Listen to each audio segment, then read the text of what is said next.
For what? To talk to her. Bro, She you a got rid psychic. of all the roaches, bro. She a psychic. You was collecting them, man. You was collecting. You was collecting.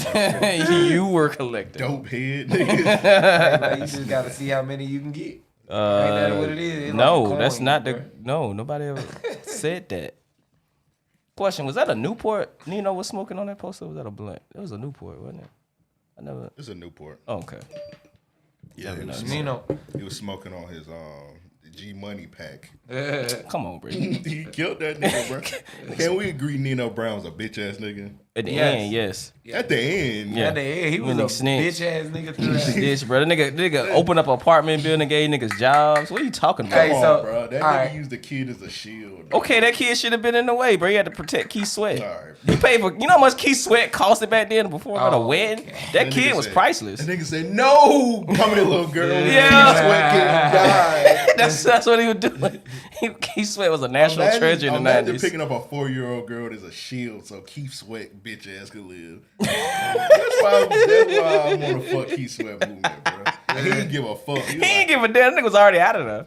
He was like, "Shit, that ain't my kid. Charge me $1,000. I'm charging these niggas $100,000. I gotta live to collect. Am I still getting paid?" And what? Like, no, motherfucker. Why? The wedding got shot up, motherfucker. What they gotta do with direct deposit? I knew I should have asked y'all. I should have got a security deposit out y'all niggas. I only do cracker weddings. Like, man, fuck you, Swift, bro. Hey, that's funny. I only do cracker weddings. That's what Keith Sweat would say, bro. He'd be like, "I only do cracker weddings, man." We love. Yeah, I think we love. Maybe not. But anyway, I already started recording, man. Episode 3. What number is it? 22. 322. Random Message Podcast, She man. in room 322. No, that's not. I don't give a fuck. All right. I thought it was 222. I don't It give was. a damn. I know This what it nigga was. just gonna be wrong all I night. know what it was. It was 322. Damn, we could have did it on 222. We could have did a Rick Ross episode. Let's go back in time. Yeah, let's just go do it, bro. And right our wrongs. I don't even know what episode. Yeah, I don't know what Just Well, run this 222 intro. was, You know what I'm saying? We missed a couple things. You could remix a podcast, bro. Ain't nobody did that. That nigga said remix a whole podcast. Ain't nobody did Put that. Jermaine Dupri on it. You know what I'm saying? Production like it's 2000. This is the remix. Before we start, we were talking about free. What was the cell phone shit? Free nights. What is that? The night started at 9. Yeah, Oh, nice start at yeah. nine. Free call. Uh-huh. I definitely got in trouble one time. Nigga was did a call at like 8. I think he did a call at 8:55. Yikes. Next thing you know, The bill was $1,000. yeah. Oh shit. Yeah, bro, because that shit was not cheap, dog. That shit was not cheap. It was like, Yeah, I thought my dad was about to kill my ass. I was like, damn, I could have sworn he was like, nah, nigga, 'cause you know niggas cheap. Nah, I was nigga. thinking like maybe like, oh, they give me the 5 minutes. They charge for the 5 minutes. Anything after that, You had Sprint back then, right? I've always had Sprint. Yeah. Yeah, my whole fucking they're life. not gonna. I think only Sprint call it signed niggas into slave contracts because like I've definitely been with Sprint since I was 10. God damn. Yeah, I've been with Sprint since Dedication. I was about 10. My baseball coach had like he worked for Sprint. I ain't had no choice but to I rejoice. don't mean you gotta have it, nigga. That nigga Well, say he What? did like a I just thought raffle. about it. And I was out here like I was selling dope. The raffle was I won that bitch. The raffle was a Sprint contract. Nah. It's a shitty raffle. Nigga was like run these laps. Yeah, like Oh, get Sprint. hey, that don't make any Like, sense, fuck bro. it, I do need a cell phone. Yeah, I am. Nigga was 10 total. I do need a cell I am phone. 10. I need to call in for these bricks. How old was y'all when you got yours at 10? Yeah. I got mine at I want to say I got my first cell phone like 12 or 13 or some shit like that. What about you, Devin? Shit, like I was like 17 when I got that. My parents was cheap as fuck. They ain't love us enough about emergency, I bro. remember. Oh, you was one of them niggas. This nigga got straight. You like, hey, bro, let me get your cell. Let me use your phone, bro. Yep. I gotta call my mom real quick. Better pray to God that's a goddamn payphone in a 5-mile You know, radius. if a nigga don't say no to your ass. Then hey, that's my parents' fault, dude. That's all they do. They got to live with that. Hey, I died because you ain't want to get me up. Yeah, because you wanted to be a cheap bastard. I died. Now you got to live with it. That's exactly how I got a cell phone because like somebody almost got kidnapped in the area or some shit like that. Northside shit. Yeah. Yeah, typical Northside shit. Like, oh, let me get this nigga a cell phone. I seen a nigga with a 2-way pager, and that nigga was like a few years older than me. I was like, oh, nah, bro. You ain't finna be the only one out here in these streets. So you robbed him. Wow, he's not even saying. He's not even that denying that shit. nigga ain't say I'm lying. Like, yeah, I robbed that nigga. It's funny because that nigga was my godfather. That's what's so crazy about it. He was slacking. I ain't mean to. I ain't mean to. That's wild as fuck after you just pistol whipped this man. But I remember I called somebody at 859 one time. They charged my parents like $240 and they was hot. Oh, yeah, I ran it up. Had to use my Winn-Dixie check for that shit. When you can count the minutes down, like, all right, I done survived my impatience, you know what I mean? At that point, I'm rewarding myself with like a 2-hour cake conversation. That's why I'm glad I got a job where I worked in the afternoons because I ain't had nothing to do between the hours of 3 and fucking 9, bro. I ain't have nothing. I mean, I was in school. Nigga ain't had shit to do, so work helped out a lot. Shout out to Winn-Dixie, bro. Yeah, shot one day. Great times. That's when you passed out eating that double sandwich. Yes, that was when I passed out eating a Mech catastrophe. Bro, you was you as a cashier or some shit? Yeah. All right, you probably the only nigga cashier ever at Winn-Dixie. I don't think What? You had to be the only nigga cashier. On the north side? No, I I'm was. talking about period. Oh, yeah. Because they made niggas get carts and get buggies and shit. Yeah, fuck that shit. nigga That's not where the just money slayed your at. ass. That's not where the That money nigga was at. Devin pretending like he was gay. Put your groceries up. Damn. Now. Ugh. I hate this shit. 30 cents. Nigga pretending I got a raise because they thought I was gay. Nigga pretending. What? I don't want to know any more of that story. Hey, yo. When I seen him throw that ball, You got a raise because they thought you was gay? When I seen him bag that ham, All right. I can't say that. No, okay. you good. No, No, you cannot. All right, Say all that. right, okay, all right. Thanks, guys. Hey, man, we gotta be what is it, progressive? Yo, I almost killed myself trying to say that word. Yeah, you gotta be progressive, man. I done killed this damn backwood. I wasn't giving a fuck about that blunt. But yeah, how you was the only nigga cashier, man? I got lucky, bro. They needed a cashier, I guess. I don't know, That but it nigga was rock, paper, scissors. Hey, what y'all they gave you?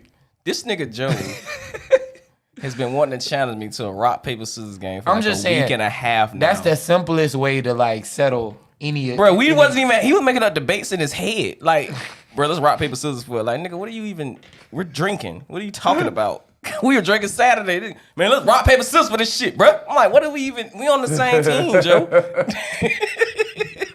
Go ahead, bro. Go ahead. Y'all niggas rock, paper, scissors it up, bro. You know what I'm saying? For what? For the culture, nigga. No, damn. Thank you, bro. Crackers created rock, paper, scared, scissors.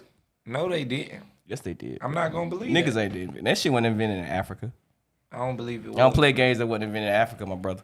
I always hated them niggas that trying to like add shit like So what game? Oh, is like this? niggas that had a gun or Jesus walking or some shit. gun. You never played that shit? I ain't Nigga, never like, seen Jesus walking. I you seen Yeah, the nigga. nigga, that's the ultimate one. you never- That beat everything, bro. Yeah. Never that's been crazy. Around, you never been around green ass niggas. Not till I met Devin. I wasn't playing it then. I had a nigga like somebody. Well, a chick did it. Volcano. I was like, what the fuck? How do you even do that? What is it? Is it like this or like explode? I think what the fuck? Like she like punched the bottom of my hand. I had paper. Okay. She punched it and like pushed her fingers through my hand. Okay. I was like, what are you doing? She was like, well, that's the lava. It just takes over everything. She started grabbing my arm. I was like, all right, this is the last time I'm gonna. She play work at Shan's now. Niggas using Pokemon attacks as fucking rock paper scissors shit. I hate that, bro. They like gun. Like what? How gun shoot paper? Nigga, gun shoot everybody. Like okay. Yeah, nigga like rock paper scissors gun. Like all right, bro, you being a hoe. Right? All right, keep it up. Next round, rock paper scissors. Jesus Christ. Yeah, bro. Like, shut the fuck up. nah, that's real. Check the rules.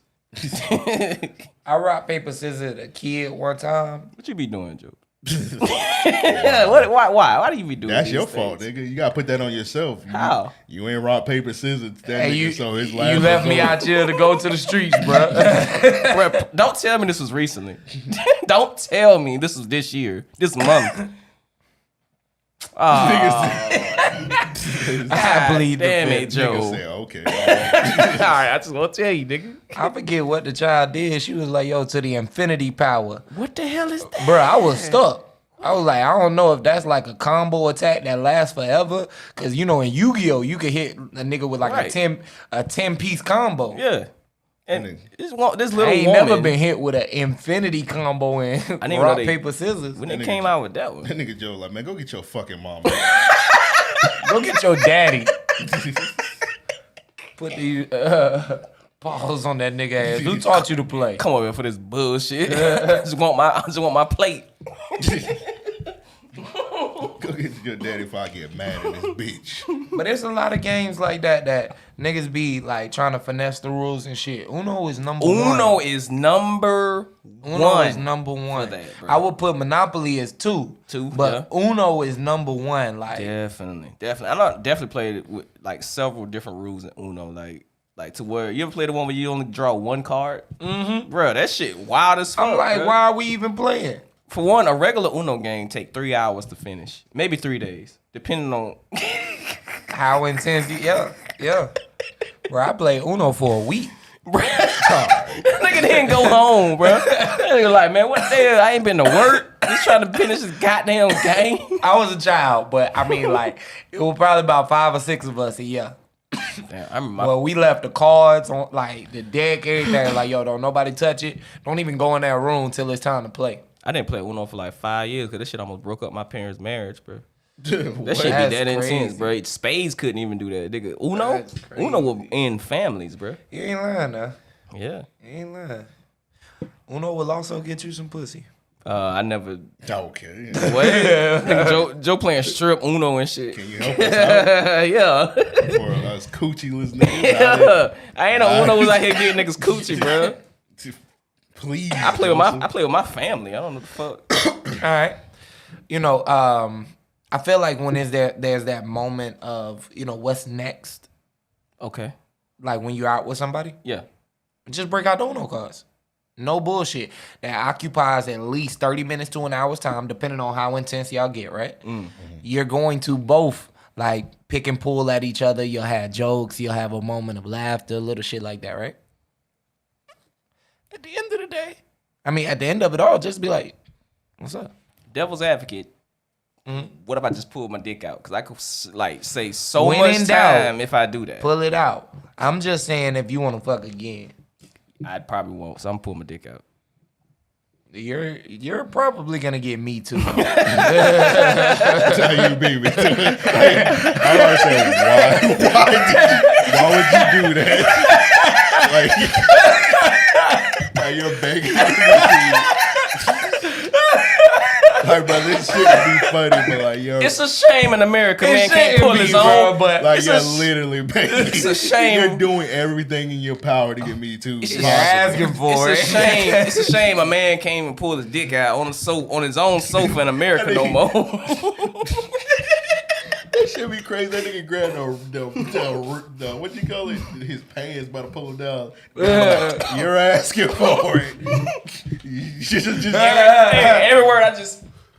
Wait, What? You why I oughta? She break out her phone, yeah. Go on Facebook Live. This motherfucker right here. She be on medium.com. Oh. Writing a thing for you. She be like, you keep pulling them pants. So if I see one, This isn't funny. I swear if I see one pube, I swear. Well, I enjoyed a minute of laughter, but yeah, she probably just edit all that shit out. Nah, keep it in. That shit hot. nah, bro, you're wild. You should maybe stop doing that. Y'all helped the joke.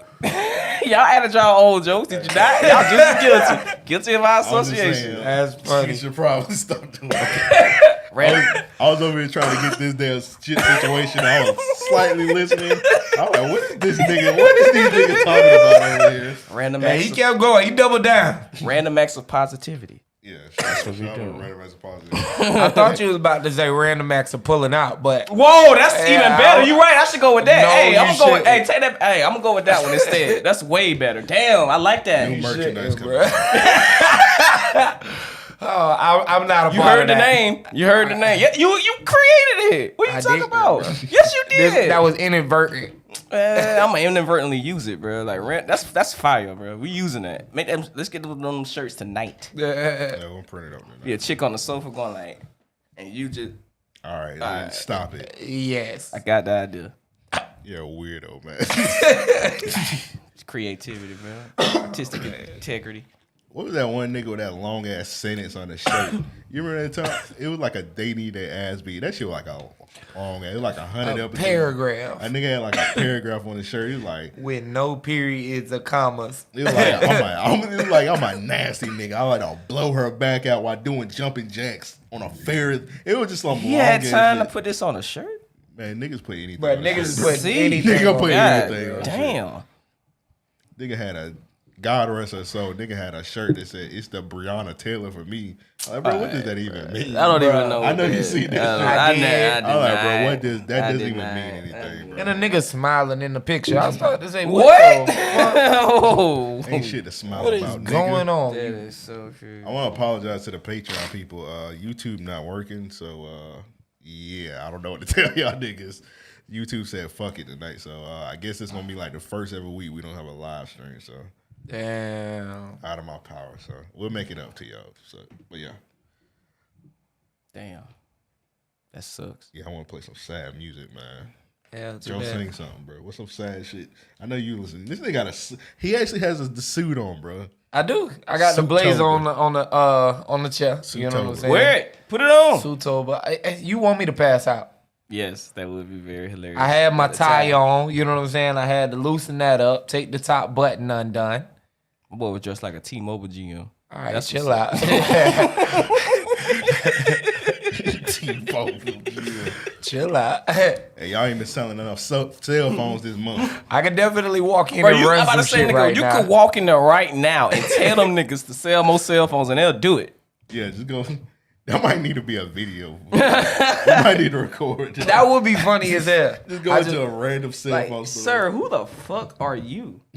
I'm gonna walk in and introduce myself to the manager and be like, "Hey, can you go ahead and get everybody together?" Yeah, okay. It's time for a team meeting. I'm the district manager, Joseph Jefferson. Bruh. Nah, I know that you all weren't expecting me, but That's always the case because you don't know what the fuck the GM look like. You look at the saying? name tag. Elizabeth, you've been doing good this past month. I heard You've been exceeding your goals. Joey, I heard about you. I'm gonna give you the reins on this one. You be having niggas hype for no damn reason, bro. Mike, step your game up. Step your game up. Like- You just picked a nigga that look like he just don't know what the fuck he doing. 9 times out of 10, that nigga definitely don't know what the fuck he doing, so you probably gonna be accurate with that. Yeah, that is a good point. I think that's good. I walked into a That nigga about to say, I Publix. did it. I was gonna say I walked into a Publix and someone started complaining to me. I was like, "Yo, I'm not Wow, you definitely had on the suit. You definitely had on the suit. I don't know if it's. I feel like everybody got a story of them going into an establishment and niggas like thinking they work there. Oh no, they was complaining about an employee. Like that's what made it funny. It was like, yo, look, I don't know if you know, but they're over there. I was like, yo, man, I'm not finna encounter that nigga. See, the only reason why you ain't fuck with it because you ain't have time that day. If you would have had all the time in the world, you probably would have. That's true. Probably would have. That's true. Because I do entertain the booze. Toxic black man. Stop sticking up on women. Not at all. Look at him. What you mean? Look at him. What you mean? You look at him. That's what they be talking about. You toxic black men that don't be sticking up for niggas. Turn my fucking phone. Whoa, that's not true. What about that time we was going in on that stripper truck driver with the ass? Use better terms than that. You made it seem like we was ethering her. No, we wasn't. No, that's what I'm saying. Like we was praising her. That going in, nigga. We're going in on praising her. Oh, okay. That could be flipped as positive. To you, nigga. We wasn't going in. She was. We was praising her. We was also objectifying her. But Yeah. It was. Whoa, not we. Everything I said was positive. I was not. Nothing. She had a helicopter engine in her ass. You remember that? Yes. Nigga. He actually has the best memory of podcast shit. Like, Damn, I didn't think you. it'll be like on episode 7. Devin said, Yeah, like nigga, damn. Okay. "What? Fucking quote monitor, nigga. That's the 8-minute mark. But yeah. I feel like everybody got a story of like a situation where they had like go inside a store and a nigga just like think they worked there. I went inside Walmart one time. I fucked around and went in there with a blue navy shirt. blue, I had a navy blue sweatshirt on. Nigga. It was cold outside. I walk in that bitch, bro. Like, hey man, what a pasta at? I was ignoring him because I was like, nigga, get the fuck out of here, nigga. He was like, hey, bro, what a pasta at? I was like, nigga, I don't work here, nigga. You sure? But do you know where the pasta at? Hey, you got on all this goddamn navy blue, Yeah, nigga. why you got on the blue blend then, in? bro? Why you got on the blue? Like, nigga, I made a mistake. I ain't know I was coming here today. I'm sorry. God damn. Oh wait, no, the pasta on aisle 5. It said right there. Okay, bro. You should have told that. You should have told that nigga. See, you worry about the wrong things, nigga. You need to get your bread up and have this shit delivered. Oh shit, yeah. That nigga would have turned around, bro. And fault you. They Like, might have like part 2014, nigga. Oh yeah, he you might have shot definitely you. would have got shot. Actually, probably before that, bro. of It was like, this was so long ago. This was when Walmart was open 24 hours. Damn, bro, that seemed like it was Stop so shopping. long ago. Bro, that shit used to be so fire going grocery shopping Bro, at 1 o'clock 1 in the o'clock in the morning, You nigga see get the baddest morning. Ain't no shopping women in there. Women be shopping. I don't high remember as seeing hell. that. You hungry? What? You I don't never. remember seeing no women in that bit. That bit used to be nobody in there. That's why I went in there. That's why I hate the north side. He probably went at 3 a.m. I look at you assuming I went to the north side. I know you ain't come to the south side for no eggs and bacon.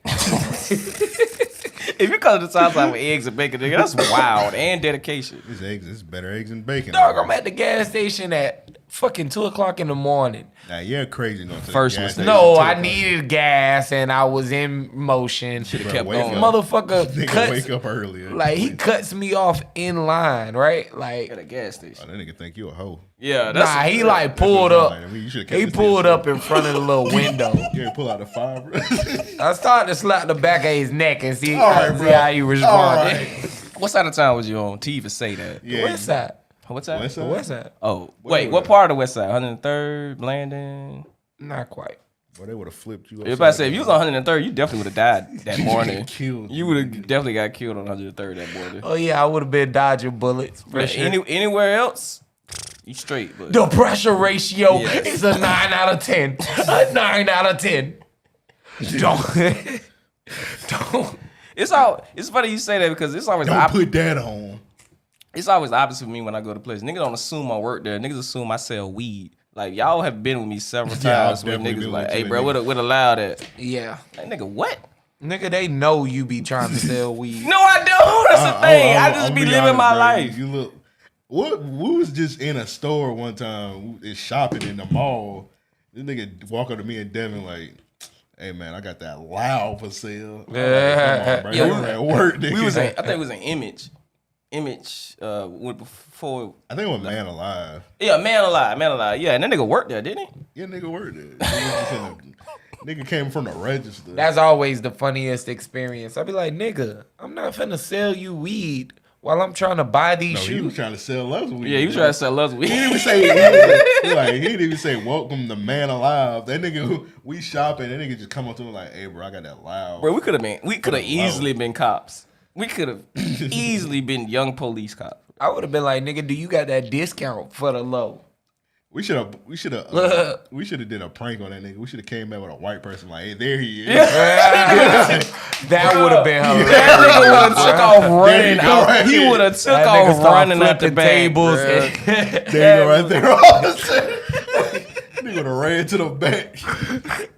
I ain't going Bulldoze the manager. I ain't going back, bro. Fuck that. Nah. They would have grabbed a gun from under the counter. Like, nigga, I ain't going back to jail, nigga.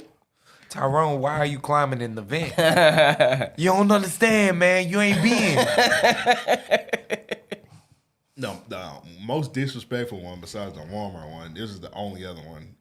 I was inside Finish Line. It was like during like back to school time, so you know that bit was packed. Oh, yeah. Joe know from experience. All right. Yeah. You worked there, nigga. I did work You there. ashamed of your past? Nah. It was just like that nigga just randomly threw that in there. Joe used to hold all our shoes for us. That nigga Joe ashamed like they made that nigga do that shit butt ass nigga. Nah, man. That nigga just threw it in there. That nigga had a Joe know. He had an objectified manager. He was like, get your ass out there, slut. That sound like Finish Line to me. Like he got slut shaved out Sound like a regular Finish Line to me, bro. Nah, I will say this. I almost beat my manager ass in Finish Line. I was 18 years old, bro. That's not surprising. Nah, man. Right. This shit was crazy as fuck. This nigga was showing me this chick in his phone and was like, bro, just keep swiping, bro. Okay. The fifth picture was like this nigga. I'm like, all right, I'm trying to hand him the phone. He like, nah, bro, you got to see her ass. Like, nigga, you show me this. And leave me alone. Bruh, the fifth picture, this nigga, all I seen was his hands in the air. Bruh, I dropped this phone and I turned to this nigga. I'm like, bruh, why the fuck would you hand me this shit, right? Because he wanted to show you his adventures. That nigga say, oh, nah, bruh, I forgot that I had took it and da-da-da. I say, bruh, you got... Nah, that nigga wanted you to see That nigga wanted you to see that shit, bro. He said keep scrolling. He definitely wanted you to find something. I was like, look.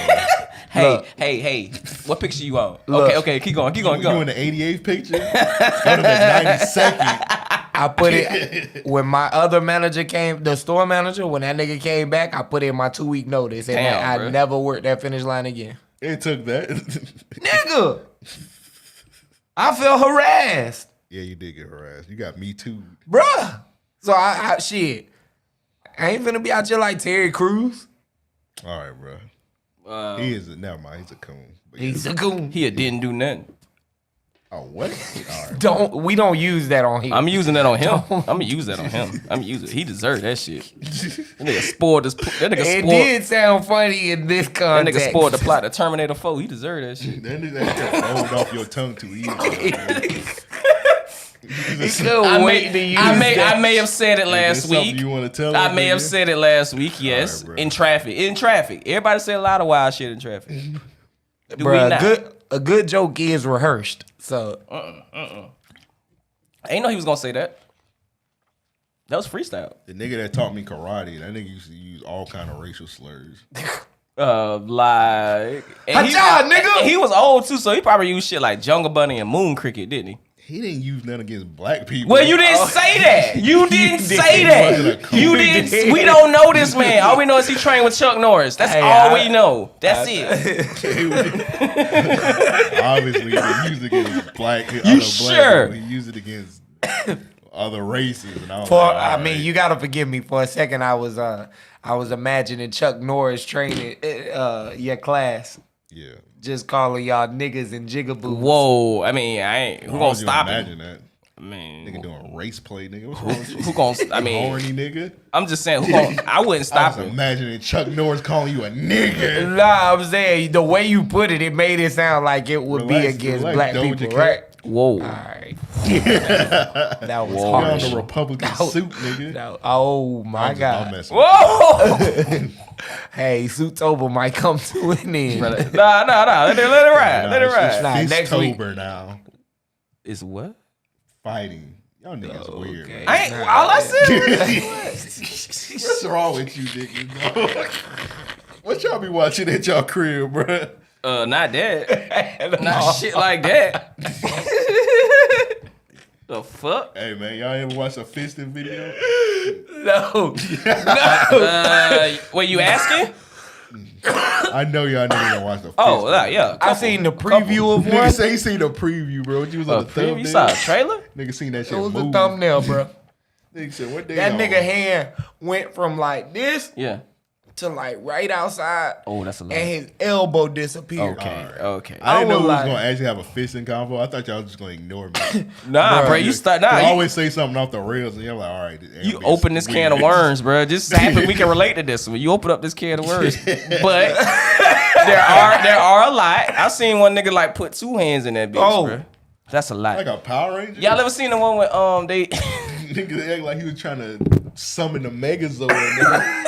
Nigga said. Look. I went to a dark place one time, bro. I was watching. I just went down the porn, the porn snake hole, and I saw this one chick getting. My porn snake hole never takes me down. Nigga, you had 72 tabs open one time. I want to hear a goddamn thing. You said that. My snake holes go deep. Back to the fist. Yeah, okay. This lady, he first bro fisted her, right?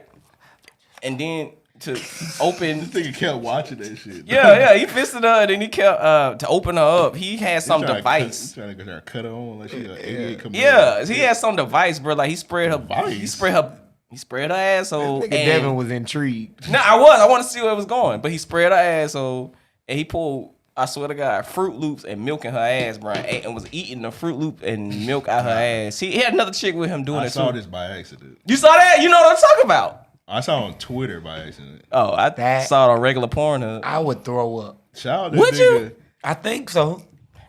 Have you ever ate Fruit Loops out of chick No. ass? I mean, the milk and cereal's fresh. Like Shout I can't. out that nigga day_B. That nigga No, posting all he kind of do. nasty He shit. do. That He nigga be do. posting some nasty He shit, do. bro. He do. I logged on one day. I was like, "Yo, you are wildin'." And niggas say that too, bro. Like, I'ma get outta here before calm it the gets fuck deep. down. You need to calm down. What y'all be talking about? Him and Hurt Angle. At Hurt Angle on there. Hurt angle. Oh yeah, Hurt angle, That yeah. nigga be posting some wild shit too, bro. that's crazy, bro. AOC, what's his name? On Twitter. Where my phone at? No, I know the chick AOC. No, it's like a Stan account. His Twitter handle is like a Stan account of it. Yeah, he be going hard. Yeah, that's me crazy, see. man. So yeah, back to the fisting once again. I'm just playing, but yeah, I was in finish line. Who was talking about finish line? So I was in finish line during the back to school rush. So we just in that bitch shopping. I don't even think I was in school at the time. I think I was just there to support my brother getting new shoes. They was stealing them shoes if we know Corey back then. Y'all brothers ain't ever had take y'all school shopping with them because you'd be like, oh, the parents gonna pick some ugly shit. Like, please help me Yeah, out. my brother, Yeah. I had- So I yes, took I my used to brother have to to persuade them, like, hey man, don't get him overalls. school. What school did y'all go to? How old was he? I don't know, bro. Was he going to school in a barn at the time? You know, parents pick the ugliest fits ever. And like, try to like, why would you swear do this? you the kids are wearing this now. Like- Like, nigga, I'm a kid and I know kids not Like, wearing why are this. you doing that? Like, nobody's wearing. I told y'all my mama brought home cross some colors. FUBUs when I asked for Air Force Ones. Did you wear them with pride? You said about FUBU with a strap, bro. With the strap? bro. God damn. I roasted They my had dad. That they nigga- had crocheted I leather. roasted my dad. You remember when FUBU? They were selling FUBUs at Walmart for $20. Yes. Yeah. Nigga came in the crib with some FUBUs. You probably racked up. Too. I looked at them bitch. I flipped them bitches. I flipped that shit out of a box. I was like, nigga, what is these? Oh, that Like, nigga probably FUBU, they ain't in style. Like, no, it's 2008. Nigga dropped the box on the floor. probably like, get out! Pack all your shit and get the hell out my house, I nigga. slapped them bitches off the bed. I gave him one of my old pair of Jordan. I was like, bro, take these. Oh yeah. Take Yeah, bro, these, just take dog. off. You down bad out here. Don't worry, I got Mo. Don't worry about Well, it. yeah, I was at finish line, dog. So it's a rush, bro. So nigga handed me off some shoes like I was Jerome Bettis. Nigga put them on my chest. I'm like, bro, what the fuck going on? He's like, hey, bro, let me get these in a size 12. I'm like, what? Let me get these in a size 12. I said, wet another time. It's like I I thought I was dreaming. He had the shoe in my chest, bro. Like, hey, big dog, let me get these in a 12. You know what you should have done? You should have been like, man, I machine down, bro. So they set the cash. I wanted to troll him, but it kind of caught me off guard. Like, hey, man, I'm kind of busy, bro. Just go in the back and get them. They right there by the corner or some shit. I should have I don't know, bro. Or I should have took the shoe and act like I was going to the back. You should have had like you paid for him. Had that nigga waiting for me. And then you should have took it and just took off running, bro. Yeah, bro, they got your shit by the counter. All right, I'm gonna give y'all the laugh of the night. These is That's the FUBUs you had? yeah, but they was white and blue. Like the tone was blue. Where it wasn't weave. When was it? Where it wasn't what? Let me see these damn shit. Oh my god. That's like no Chris Paul, like Chris Paul with them. Yeah, they wasn't nice. They not nice, bro. Nah, they wasn't. Like you took a lot of time to crochet. I don't know who crocheted that leather. It was Nobody, bro. a child in India. North Korea. FUBUs made That's made a little man. basket weave, bro. That shit look like it cost a pretty penny to make that, bro. Yeah, but that nigga tried to hand me off the shoes. I was like, nigga, I don't work here, bro. I had like on an academic shirt or some shit like that. I was like, bro, I don't know how you thought I was a finish line employee. All right, so let me ask y'all this: have y'all ever mistaken the wrong person for like an employee? No, never. I haven't either, honestly, but. Yes, you have. I haven't. It seemed like you Yeah, have. that's why That's you what asked was me, leading bro. to. I really don't ask for help often. I don't ask for help often. Me But to neither. see people do it, and especially when they're wrong, it's like, come on, man, are you fucking serious? Like, But yeah, I don't ask for help. I don't ask for help to a fault. Like I'll walk out the store and not have what I want. nah, I legit walked in circles, like not in the same aisles, but like basically like figure eight in the aisles, working my way down, Sir, looking for the same. Sir, you need help? Get away from me. You know Hell no. You know what's funny? They don't ever ask me, do I need help? Because if they ask me, do I need help, I'm like, yeah, what is it? But they in the corner, they don't ever ask. Now- they now- see me in the corner, like, Cause I'm not gonna ask. Cause they think you work there. Wearing navy blue and shit. They gonna think you work there. I'm talking about like I go in like Best Buy or something. I'll look like some headphones or some shit. And I'd be like, As an adult, I feel like you gotta ask. Like, is efficiency in shopping? If You it's gotta be something quicker. I need that's really, really important. I'm probably just gonna just ask. you think that come from like people just going in like window shopping all the time? Yep. I think so. Do you think it's like some racial shit? Like they Yes. just assume like, okay, it's a nigga in the store, so he ain't gonna buy shit. Hey, you'll grab me a cup when you come back and put some ice in it. That nigga ain't coming back. Oh, he ain't actually. What was the question again? Have you ever? We was talking about going inside like a store and like. Oh yeah. So like, do you think it's like a racial thing that like? I think that is an ignorance thing. I think Yeah. that it could. I'll say this. I think more often than not, it is based on stereotypes in the sense, for many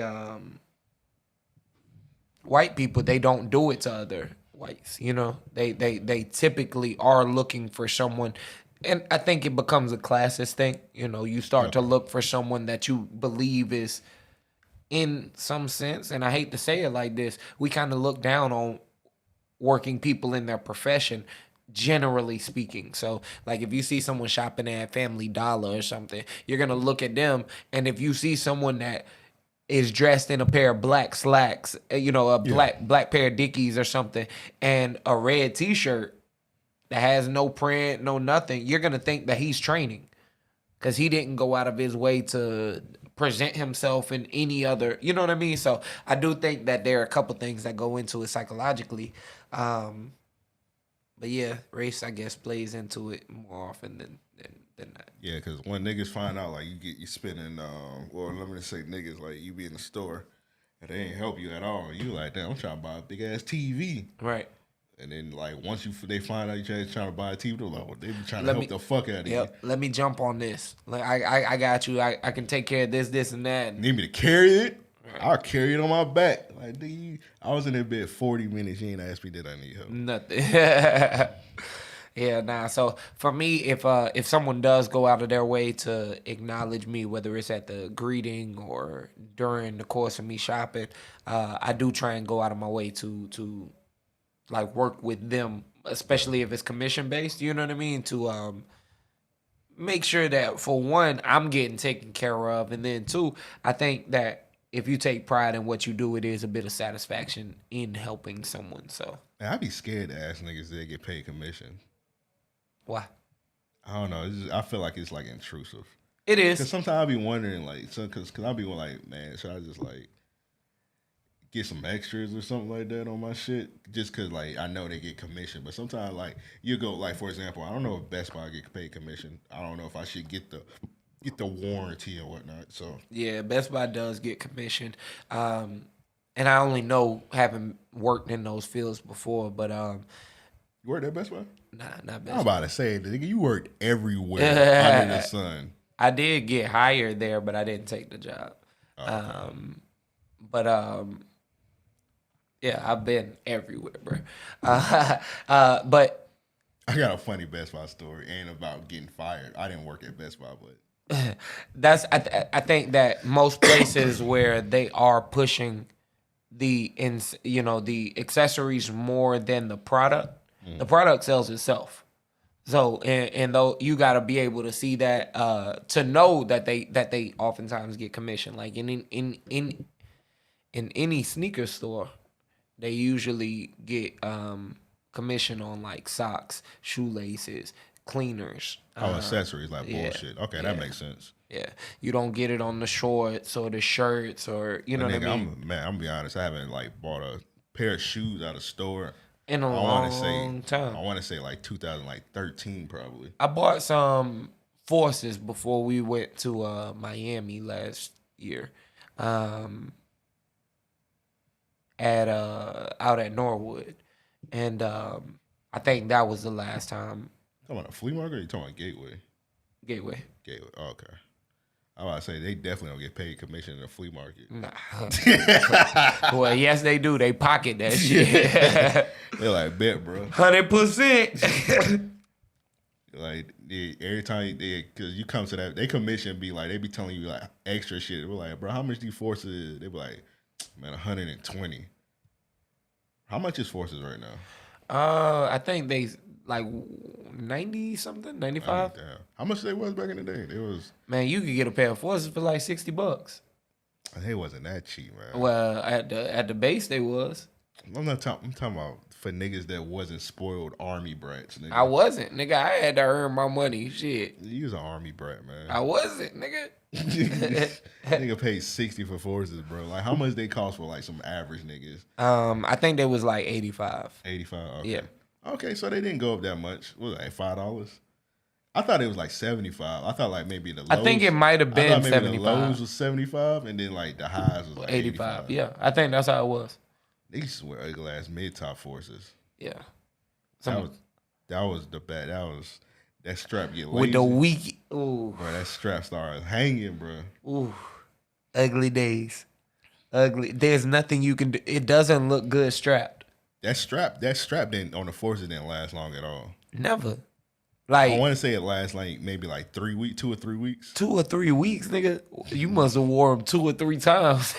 Nah, well, you had the thing was you had to like strap. You had to when you put it back in a box. You gotta strap them super tight.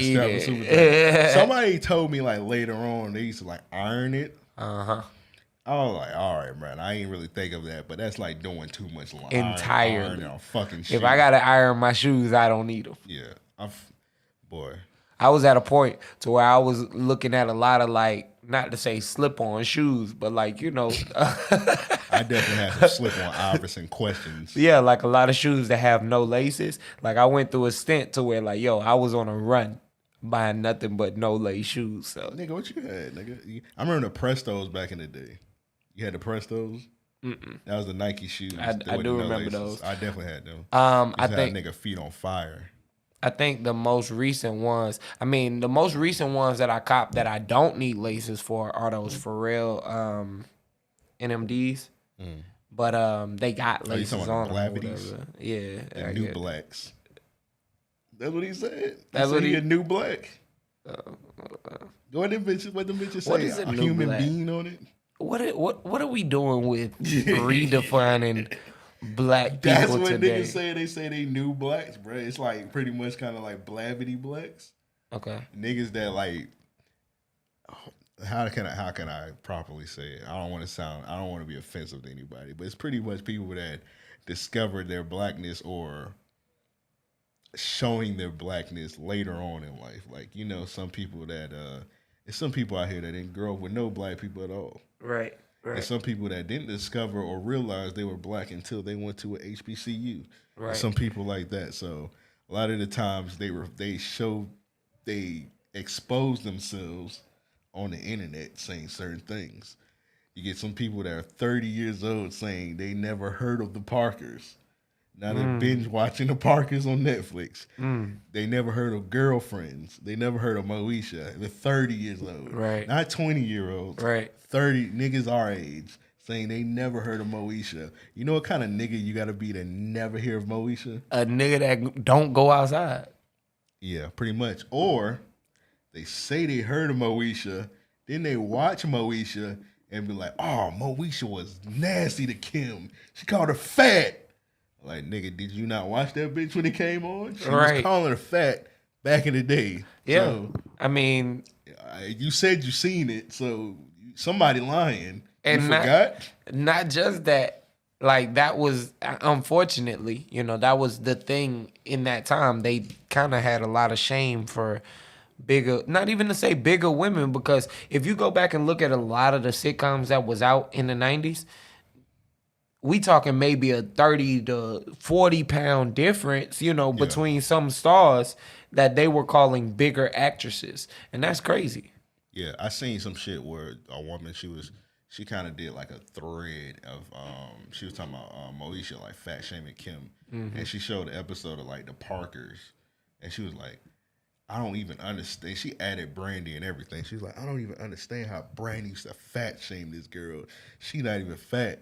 Right. And I was thinking to myself, I ain't tweeted or anything, but I was thinking like, obviously she lost a ton of weight for the Parkers from Moesha because she probably was a little shamed. Yeah. And she lost a ton of weight. She said, all right, I got my own show, so let me get my shit together. Yeah. So I don't know why she posted a video from the Parkers. I was like, I don't know why she got fat shame Moesha. Obviously, it's different shows, different times. It was at least like 5 or 6 year difference. Right. People are reaching for everything right now. Yeah, everything's got to be something. Yeah. Overanalyzed. Yeah. And then I seen some shit today. I know you seen that shit. A nigga posted a picture of some grits, some biscuits, and some fried salmon cakes. I ain't see it. I know you ain't eating the grits, but I ain't see it. You eat salmon? I love salmon. You like salmon? Yeah. Okay. Biscuits. I hope you like biscuits. I know you don't eat grits, but I'm fucking up them biscuits. A country ass nigga like me eating grits. I'm eating salmon and I'm eating the biscuits. Got to. This nigga posted that shit. Now, a country ass nigga gonna tear that up. Right. This nigga retweeted it and said, he put a caption on. He said, you remember back in the day when your grandma forced you to eat this? I was like, oh man. Wow. You one of them new niggas. Grandma ain't have to force me to eat that shit. I was asking grandma to cook that shit. Yeah, the only thing I would have been forced to eat would be those grits. Which I was. I can't believe you a country nigga, you don't eat grits, bro. That's crazy. Yeah, I cannot ingest grits at all. Did somebody cook bad grits? No. Like my grandmother made, I couldn't take cheese, and she only made cheese grits. So like when I was young, it cost, I got reflux, I'm lactose, I got so many stomach issues that when I was eating them, I would like almost instantly throw up every time. Okay. So now like it's pass me that liquor too now that you're in here. One of them anyway.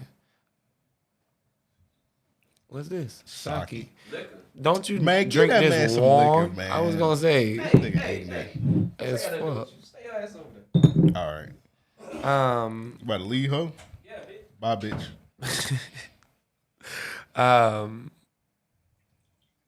Yeah, so now like when I eat it, I just get that same repulsive feeling. Like honestly, as soon as I take nigga need grit therapy, bro.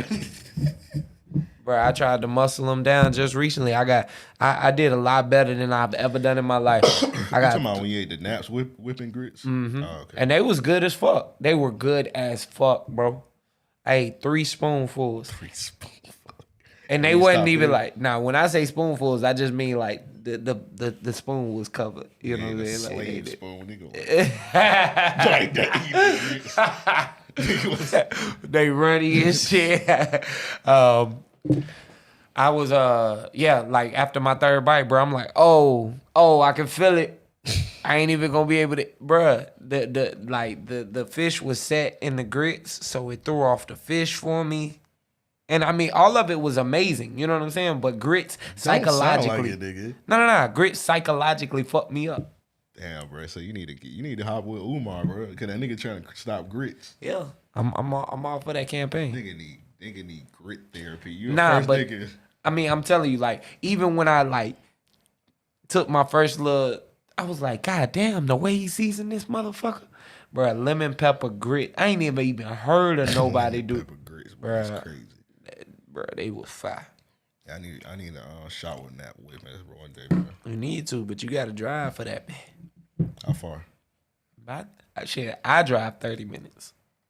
Okay. So you probably looking at about a 40, 45 minute ride, but it's worth it. Nigga live in Neptune Beach, goddamn nigga.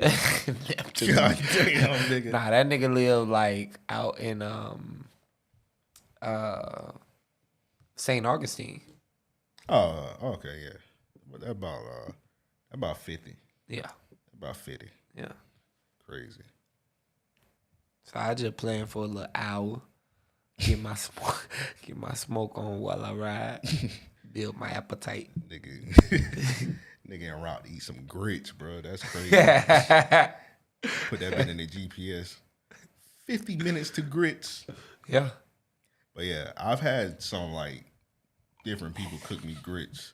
50 minutes to grits is funny. I've had people like made some grits and they didn't know what the fuck they was doing. I've been in like a daycare as a kid and somebody made grits and that bitch be runny as fuck. Yeah, that's that nasty. shit make you want to throw up. Now my mom and my sister make some elite grits. Yeah. They the best grits cookers ever that I've ever witnessed. So yeah. Some people just make it wrong, and sometimes when people be like, "Oh man, grits trash," I'm like, "All right, somebody probably made some runny ass grits," right? Because it's real easy to make like trash ass grits, bro. But It is, and I think for me because a lot of it, most people want cheese or something like that in their grits.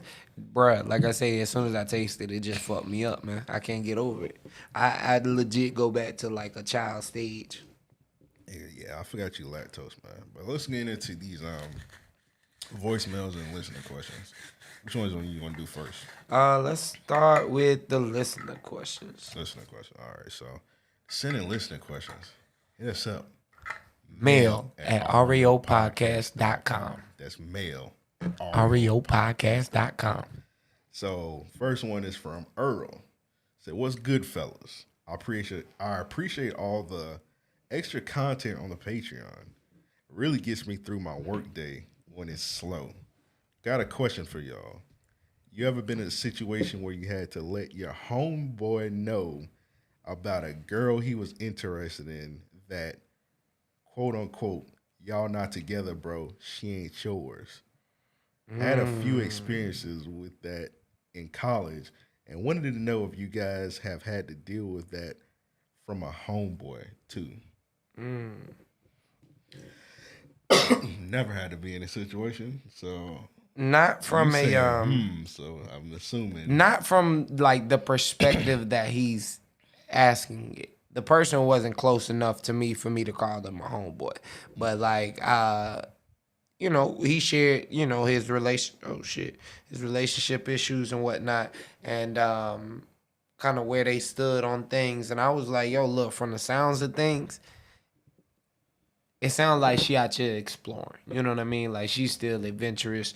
Y'all still young. Ain't nothing wrong with it on either part if y'all understand that. You know what I mean? Like, if y'all clear and shit. But if she playing you, bro, you need to go ahead and do what you got to do. Okay, was the nigga like sprung or something? I think he was just infatuated in the sense he really did like her. You know, he was attracted to her. He enjoyed the time he spent with her, but he ain't know enough about her. You know, he was more into the idea. Okay. And I think that's how a lot of relationships survive. You become indulged. You become comfortable. You think about, okay, maybe it'll get better from here. So, yeah, that's why a lot of people like in shitty situations because they clearly getting fucked up and they be like, all right, man, maybe it'll just change and da-da-da. Like, man, if you ain't working for it, if you ain't constantly doing something, nothing changes. But there was something in there that he said that did have me thinking about another instance. Oh, let me read the whole thing. Let me read from the middle. Yeah. I just randomly got a call. Should I pick it up on the podcast? Let's do it. All right. Hopefully it ain't a bill collector. They declined it. All right. Get back to it.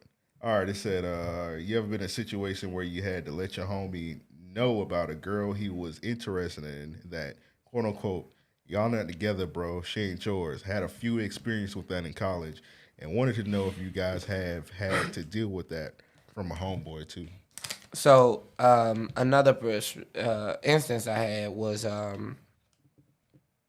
had been with somebody like, you know, sexually before one of my homeboys had. You know what I'm saying? Like before they started dating, and he indulged to me that, you know, hey, look, I like her. We finna go ahead and take it to the next level. And I was like, hey, look, I want to let you know before you make your final decision, just so that we clear. Like I don't. Laughing, bro. I'm immature. I don't know, man. Hey, bro, I'm gonna let you know, bro. Before you tie the knot, bro, I fucked your girl. I had my dick in your woman, bro. I'm just letting you know that, bro. Her mouth was on my balls. I let you know that before you kiss her in the mouth. She ain't my ass, though. She ain't my ass, bro. I want you to know. You hear me? Do you hear me? Do you hear what I'm saying to you, bro? My ass. My balls, both balls was in her mouth. She was juggling, bruh. She picked my ball hair out her teeth. Yo, girl. You say you love her, right? Remember when she hold your hand? One hand was on my testicles. One hand was holding me still. Why she had my balls in her mouth? Still think about her holding my balls while I'm driving. I still think about it. Oh, man, bro. Nah, but I let him know, you like, want to do that? Like, hey, man, you know, we had our time. You know, we used to fuck around. He was like, hey, I appreciate you telling me, but, you know, I feel the way I do. I'm going to go ahead and... It couldn't be me, bro. Me Could not be me. Could not be Anthony Green. No, sir. No, sir. No, sir. Not I, said the cat. No, sir. Hell no, bro. My Man. head hurt from laughing. That nigga he proceeded to stay with her. Yeah. That nigga something else, bro. That nigga is something else, bro. How cool was y'all? I mean, before that, we were, bruh, I ain't gonna lie. For me, that kind of changed my perception. It would too, bro. Like, I just ain't know what to think. You know what I'm saying? Like, I've definitely like I know some niggas that like dated like they homie old chick they was smashing, bro. Not even like dating. Right. Just fucking like that's different. If y'all was dating, that's something else. You know what I'm saying? You can find love. Bro, that nigga had your girl in a cripple crossface, bro. He was slaughtering your girl. Slutting that, bro. Slutting, skeeting all on her face, bro. And you know that's your homie. Bruh. You still proceeded to date her. But you said that changed your perspective on that nigga? You thought differently? Well, I think just on our relationship, I didn't feel as comfortable, you know, being that close to either of them. You know what I mean? Because it was so weird. Yeah, that's awkward. That's weird. You know what I'm saying? Like, don't tell me nothing. You know what I'm saying? You was around him a lot? Nah, we hung out, me and him. You know what I Okay. mean? Yeah. But, you know, when he took on that relationship, she, you know. You said that shit like that nigga took on a lease. Pretty Pretty much what he did. Bruh, yeah, because it didn't last. But, I mean, man, look, I was like, yo, I don't know how this is supposed to, like, be cool or cordial. Especially if she was going to be around. That's crazy, man. Like, I don't know, bro. Just like, it'd have been different if he was just like smashing her. If he was, it would have been completely different. I wouldn't have thought nothing, said nothing. Shit, it would have just been a quick, we had our time, cool, peace. Like Eskimo brothers. Yeah. That's crazy, bro.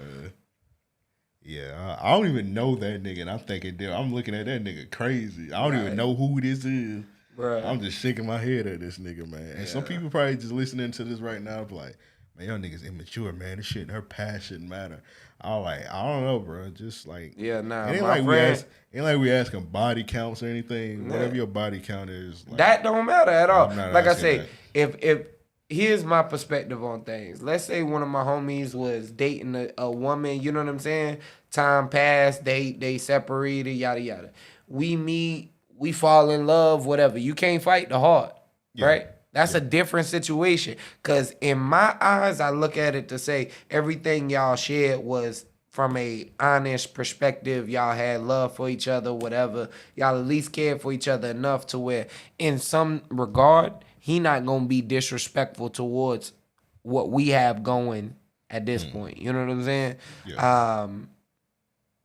Though again, I'm not comfortable with this shit. I'd never be in this situation.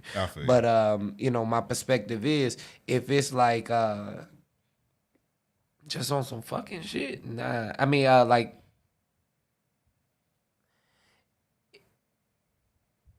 if I'm telling you, or if my homie comes to me and says, hey, I used to mutt this shit, I did what I had to do. That's a funny term, mudding her. All right.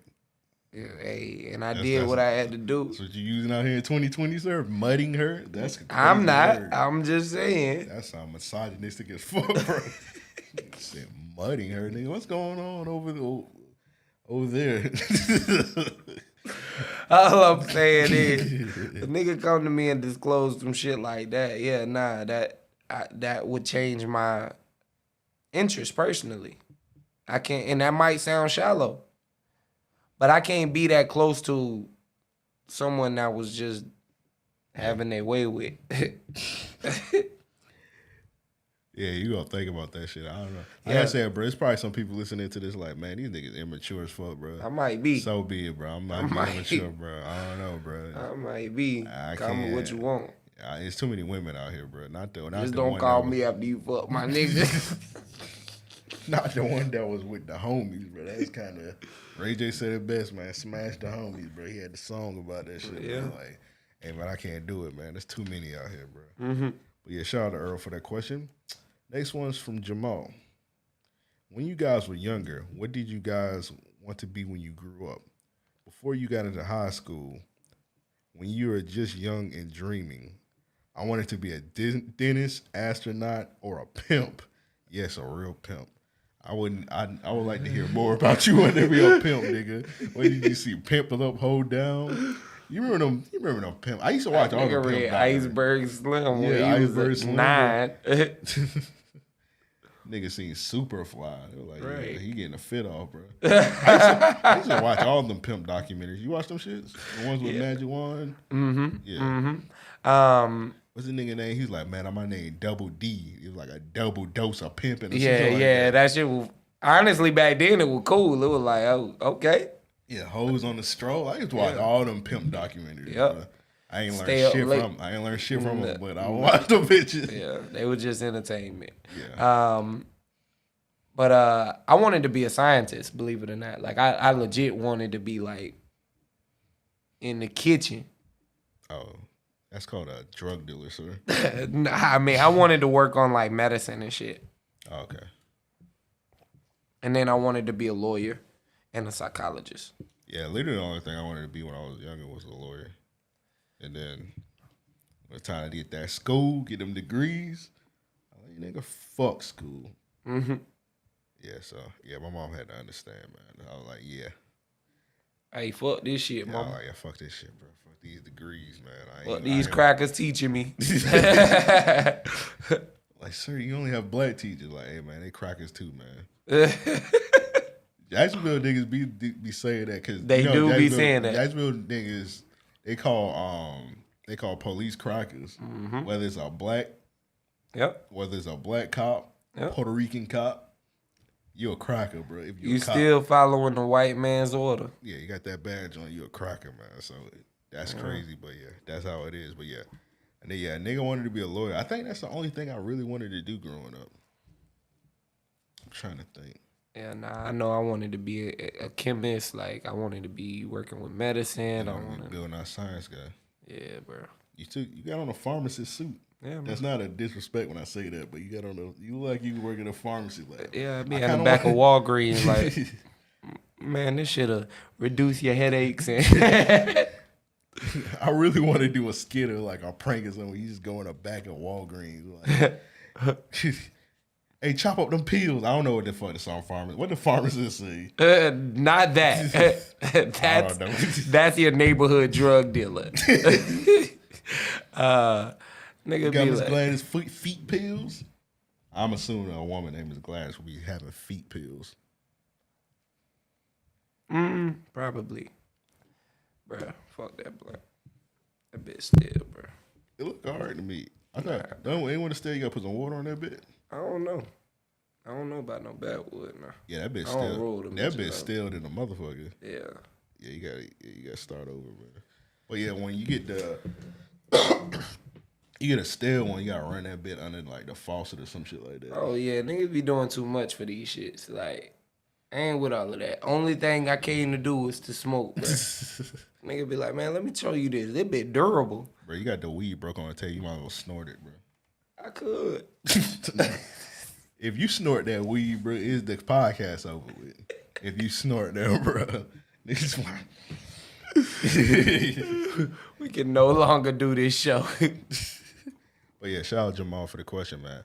Speaking of both Jamal and Earl on the Patreon, man, if y'all on the Patreon, I dropped a watch along video to Tales from the Hood 3. Oh my God. Y'all gotta check that out, man. I liked it. I gotta peep it. I haven't watched it yet. I liked it. I'm trying to see if it wasn't on Quanflix. I don't think Quan added it. I'm gonna ask him to add that bit. But yeah, I bought it. It was like it was $5. I couldn't wait. I was like, man, should I wait for Quan to post that shit? I was like, nah. And I looked it up, and it was like $5. I was like, bro, $5. Come on, that shit, bro. You're coming home. I was like, yeah. I said I spent it. I added it as a Patreon expense. Like, it's $5. So I went ahead and just charged this again. So if you got the Patreon or you don't have the Patreon, you're slipping. Go ahead. Do what you gotta do. Yeah, I think they do the film rooms. They got the $10 tier. So if you got the $5 tier and you're trying to see that, just go ahead and boost it up if you ain't got it. But yeah, either way, sign up, man. Patreon.com/RAOP podcast, man. Yeah, so go ahead, hop on that. Hop on the Patreon. Help support us, man. We got some dreams out here we trying to achieve. You know what I'm saying? Patreon's helping us out, man. I'm gonna do when we get the goal we was talking about. We definitely need to do like a video, like thanking the Patreon people. We always thank them. We always give y'all extra content, but I think we should do like a video just like thanking people, because if it wasn't for them, man, the goals we was trying to achieve wouldn't even that all be yeah. So yeah, shout out to y'all, man. It means a lot, man. So you came through strong. Yeah, so now I get into the I guess we get to the voicemails now. Send in voicemails. Why you do that? Go ahead and introduce the number. I'll be right back. 424-260. Yeah, Devin stepped out and left. That nigga gone, so Joe about to be gone too. Yeah, the city voicemails. Hit us up. That's 424-260-RAOP. That's 424-260-RAOP. So let's go ahead and get into this voicemail. This one's from Denver, Oakley. So let's go ahead and get into this. Hey, this motherfucker I want to play. It's your boy, Denver Oakleys. I'm out here. Hey, man. It's your boy, Denver Oakleys. I'm out here, Colorado. I heard the pod. I mess with y'all heavy, man. Actually, y'all about to take somebody else's Patreon money because they don't be putting out content. But anyways, I just wanted to say, man, y'all boys ain't real beaters, man. I'm talking about, like... I gotta start this over, Joe. This shit funny as fuck, bro. I gotta start this over. This one's from Denver, Oakley, man. He talking about real beaters, and I had to stop it there, so I don't know where this is going. So let's go ahead and start it over, man. Hey, man, it's your boy, Denver Oakleys. I'm out here, Colorado. I heard the pod. I mess with y'all heavy, man. Actually, y'all about to take somebody else's Patreon money because they don't be putting out content. But anyway. Hey, man, talk that shit, man. If it's somebody on the Patreon and they stealing your money, they ain't dropping enough content. Man, get rid of them niggas. Get rid of them. Bring it over here, bro. Give it over here, bro. We're going to give you content. We're going to give you shows. If you tired of niggas advertising and not delivering. Yeah, it's some of you niggas out here. I was on some of you niggas' Patreons, bro, because I've been watching. I signed up to a bunch of them, and sometimes, like, bro, my shit don't be going off, my nigga. My email notification don't be going off, bro. You stealing people money. Stop it, man. At RAOP, we don't steal anybody's money. You give us your money, we're gonna entertain you. You get what you pay for. Your email, if your email notification don't go off at least 7 times, you ain't really with the RAOP. Mail at RAOpodcast.com. Yeah, patreon.com/RAOpodcast. If you want to get on the Patreon. And if your shit don't go off 7 times, you hit us at mail at RAOpodcast.com. Yeah, or you call 424-260 RAOP. Cuss us the fuck out. Like, hey, nigga. Get on your motherfucking shit, ho. Oh, that was on there. Was that Boosie? Yeah, Get on your motherfucking shit. You gotta have a little Boosie inspirational moment. Yeah, nigga. If your shit gonna go off at least 7 times, bro. Guaranteed, bro. So let's go ahead and get into this. Let's get back to Denver, Oakley, man. And the real beaters. But yeah, bro. I'm not sure if you're on the Patreon. I don't know, because some people on the Patreon, they use like their government names. So right. Denver Oakley. So if you're on the Patreon, if you're not on Patreon, man, go ahead and sign up, bro. I'm not sure if you're on there.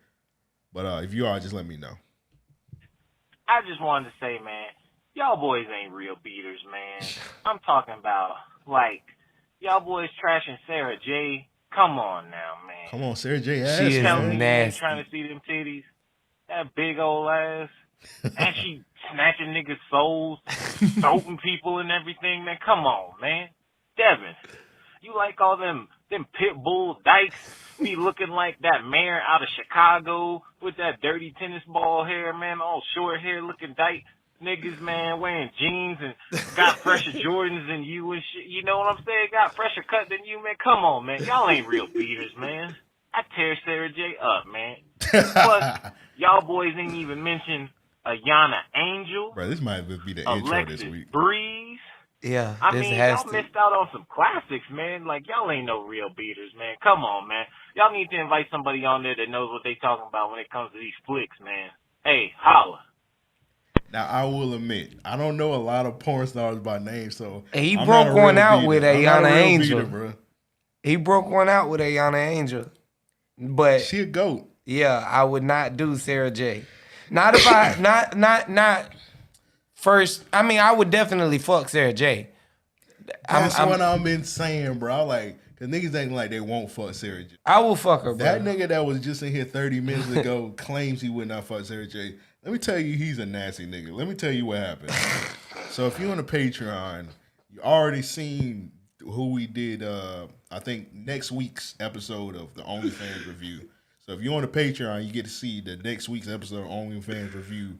Access. For early access, $5. You get to see that shit a whole fucking weekend, a couple of days early.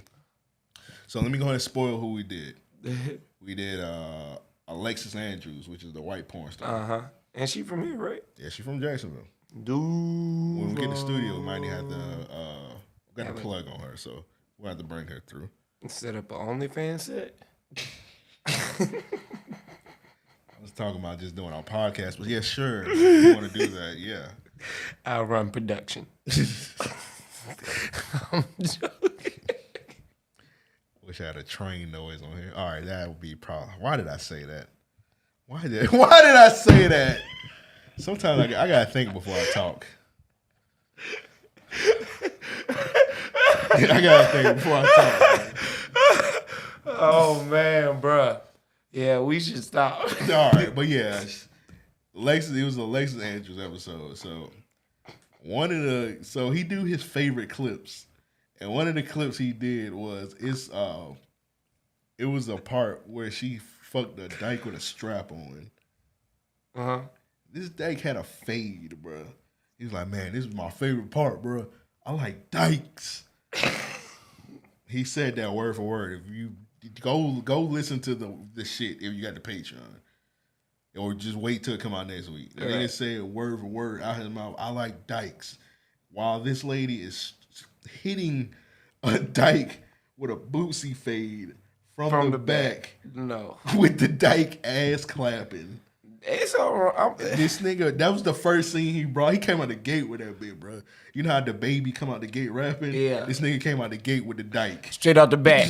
Straight off the rip. Straight off the rip with the dyke. That's how that nigga came with the dyke. That nigga didn't even introduce that shit. Straight off the rip with the fade. I said, I hit the camera record button and said, go, dyke, strap on dyke. All right, bro, calm down, nigga. Fade, fresh fade. We're gonna get matching fades. All right, bro, come on, bro. Like, you're coming up with the baby with the dykes. That nigga just holler keywords for dykes and Nigga shit. coming on dyke. How you go dyke on dyke? How you go dyke on dyke, bro? At least introduce yourself, bro. I'm going crazy on this one.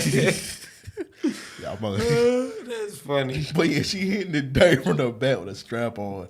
And I'm like, bro, you like this, but Sara, you would not fuck Sara J. Sara J is grotesque, bro, but come on, bro. You can't be doing that. You can't. And then say you wouldn't fuck.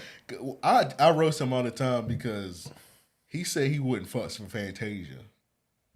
He said he would not fuck Fantasia. Has he seen Fantasia's ass? I don't know, bro. And then I mean, she got a world back there. keep in mind, bro. Keep in mind. You can set a whole world, bro. I was trying to keep it professional. I'm sorry. Her ass is crazy, bro. She got a whole heap of ass. Fantasia has a lot of ass back there. And it's poking. It's a Sunday's helping. It's poking back there. But you can have your preference. But then he came on here and said he would fuck Katie Got Bands.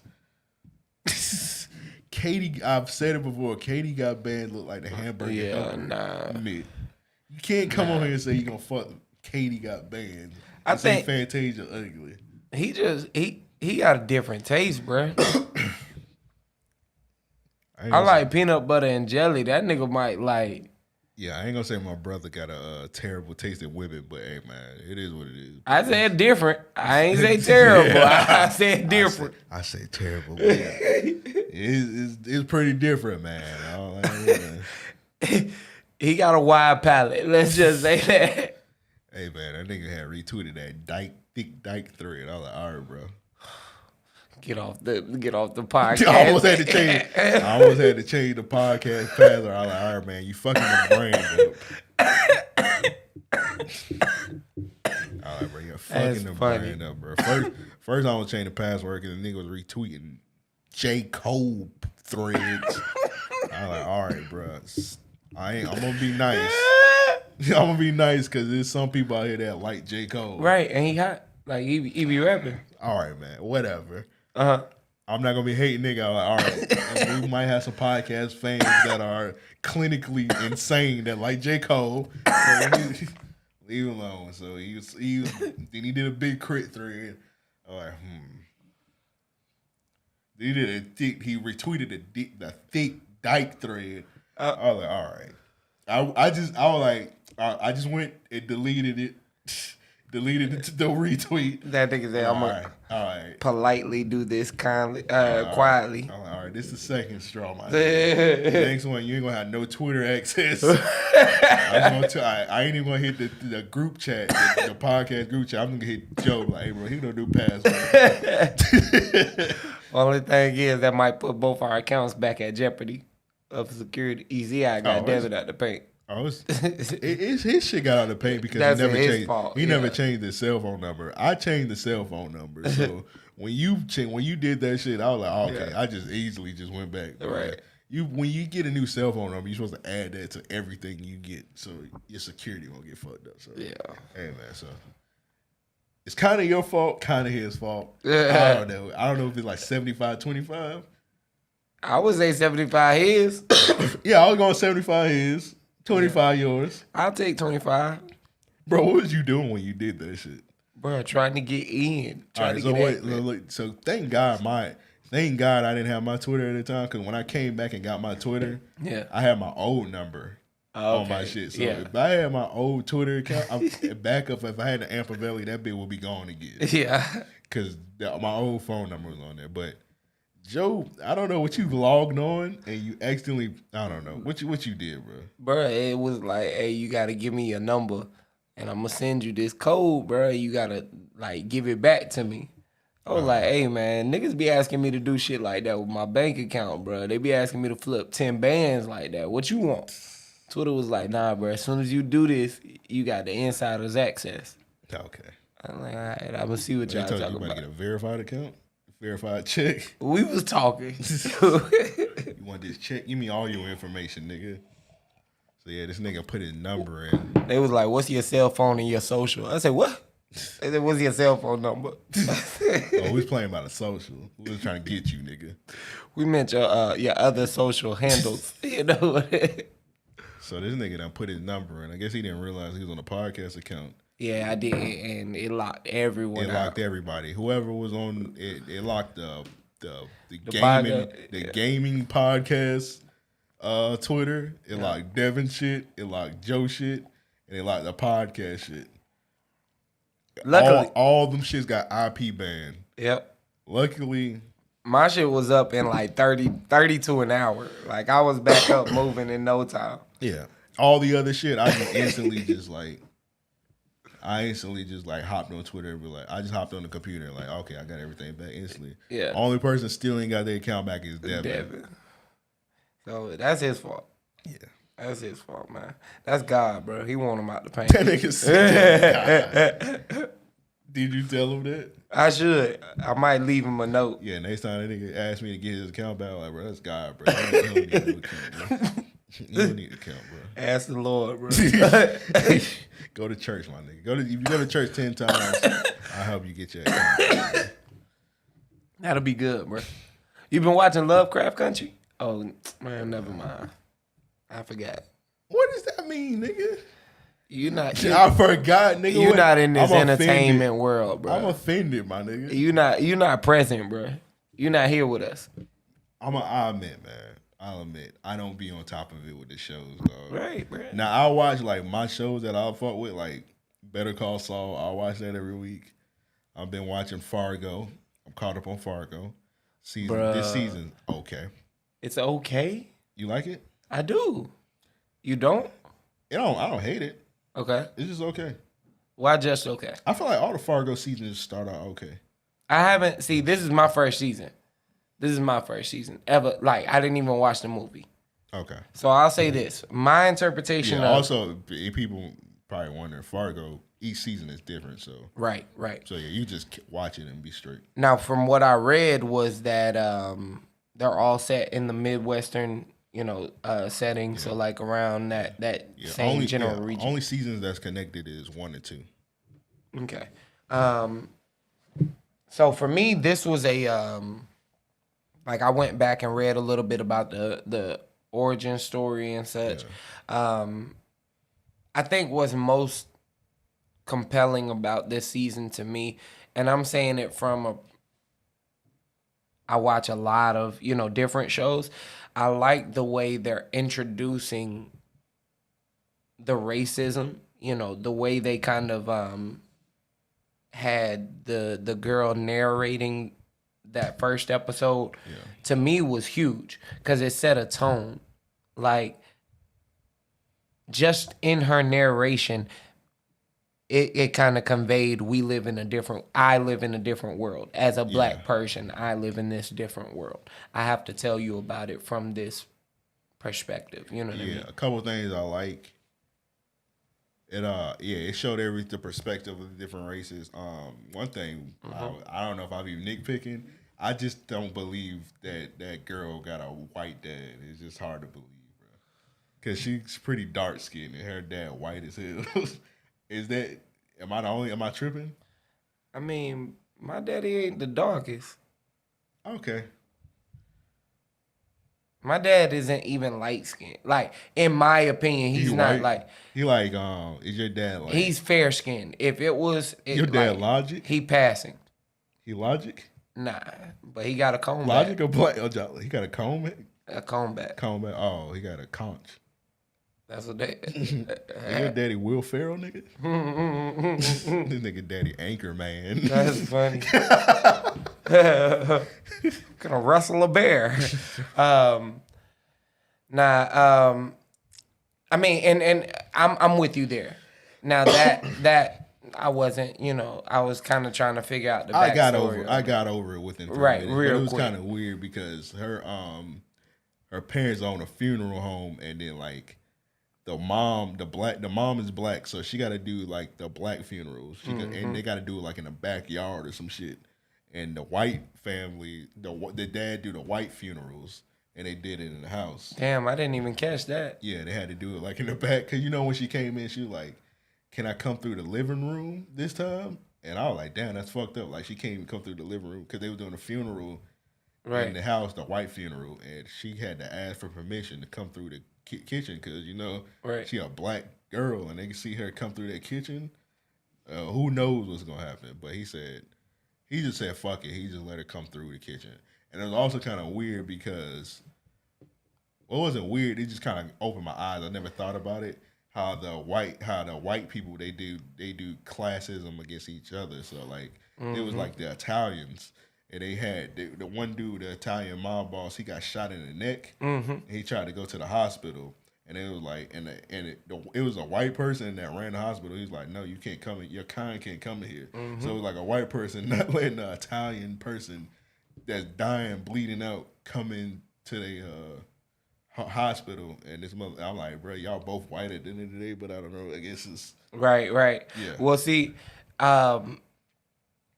that to me is what's so compelling about this series. It shows it from such an honest perspective of how white people look at society, like how they look at the world, like the white race. And just from how I gather things, the craziest thing to me is,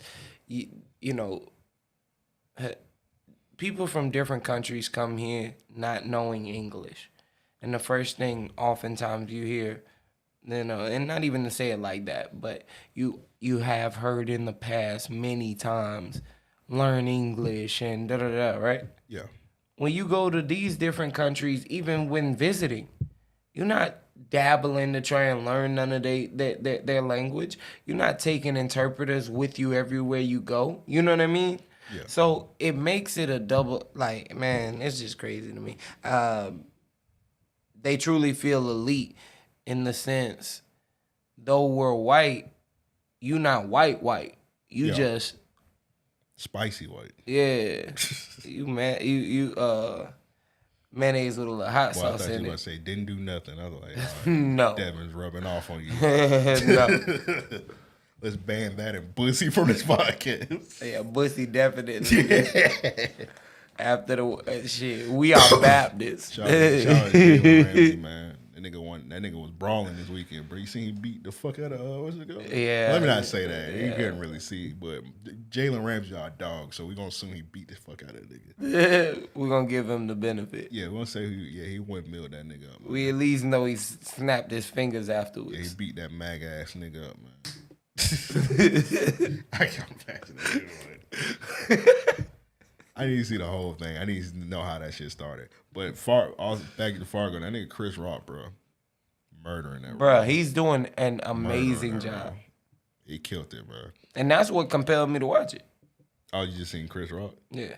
I don't even know how they landed Chris Rock. They've had some big actors. They have. They had first season. They had Billy Bob Thornton. Mm-hmm.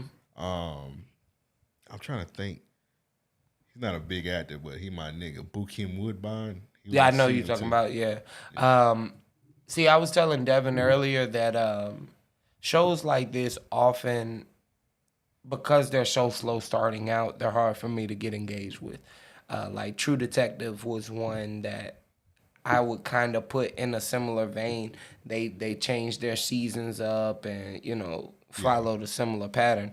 But season 1, True Detective was good. And then 2, I stopped watching that shit. Yeah, it got RE from there. So this was a good introduction to me. I don't think I would have been interested in the past at the time of premiere in any other Fargo season, you know? Yeah. But at the same time, I don't know the storyline for him either. So it's hard to say. I just know that this kind of story, without it being somewhat relatable for me, is hard to get into. Yeah, we both watching. So since it's a new thing every season, so we both kind of watching it, trying to wonder like what's going on at the same time. So I can't even help you. Right. But if you watch season 1 and 2, I can help you. But season 1 and 2, like there's no slow points. That shit just go in like from start to beginning. Yeah. Like they'll fucking. I ain't really spoiling that, but season 1, that bitch start off with a murder. And it just turned up from beginning to the end. Oh, wow. Season 2, same thing. Start off with a murder. 3's kind of slow, but it got real good towards the end. It got really good, but it was pretty slow for like the first 3 to 4 episodes. But so I think in that regard, I would be a little more intrigued. But like I say, like this to me seems so cinematical, you know what I mean? Yeah. Or cinematical. Cinematic, rather. Like a movie, yeah. That Boy, you made up a word. I tell you what. Boy, you made up a word out I tell you what. But it's so cinematic that though it pulled me in, I could be put like in my past I have been put off by that, you know? I just feel like every show just starts slow, bro. You just gotta kind of like. You gotta give it some time. You gotta give it some time to build, man. Yeah, and I can't say that I always do, because I see so many intriguing shows. Like I watch a lot of good entertainment, but it all again is in some form or fashion relatable to. This nigga Banks trying to get me Banks and Devin trying to get me to watch P Valley, bro. You ain't get. I don't know, man. I don't know about that one. I'll say this: I was not to say against it, but I wasn't the most enthralled to watch it. Like I cut off the first time I watched it. I was like, man, this ain't. That don't look interesting to me, bro. Then I gave it a chance, and it's still like not even like. Oh, look at that shit, man. This is like some love and hip hop shit, bro. It's not the greatest show, but as you start watching it, you start to wonder like what's gonna happen. I might ask. So it was like a woman show to me, man. I would say it's more so a woman show. All right, man. I don't know. I would definitely say it's more so a woman show. I don't know, man. Like I don't discuss P Valley with niggas like that. Honestly. Yeah, man. Because I don't know, bro. Because I know this nigga Devin love and hip hop and Black Ink and all that shit with I don't watch that. all that nigga shit, bro. Yeah. Like, I don't know, man. I don't know about that, man. But I don't know. He give it a chance. It's just like a time warp, bro. Take a step back into 2004. I love my ignorance, bro, but I don't know, man. I'll check it out. I don't know. It's got some very interesting like plots. You know what I mean? Like story twists. Is it good written or is it just like No. All right, man. In my opinion, no. It is not good. It's not very well written. But because I don't like them shows, man, and it's not necessarily like I'm not necessarily gonna say it's black shows that do it, because I'm really only trying to only watch black shows if I can. Mm-hmm.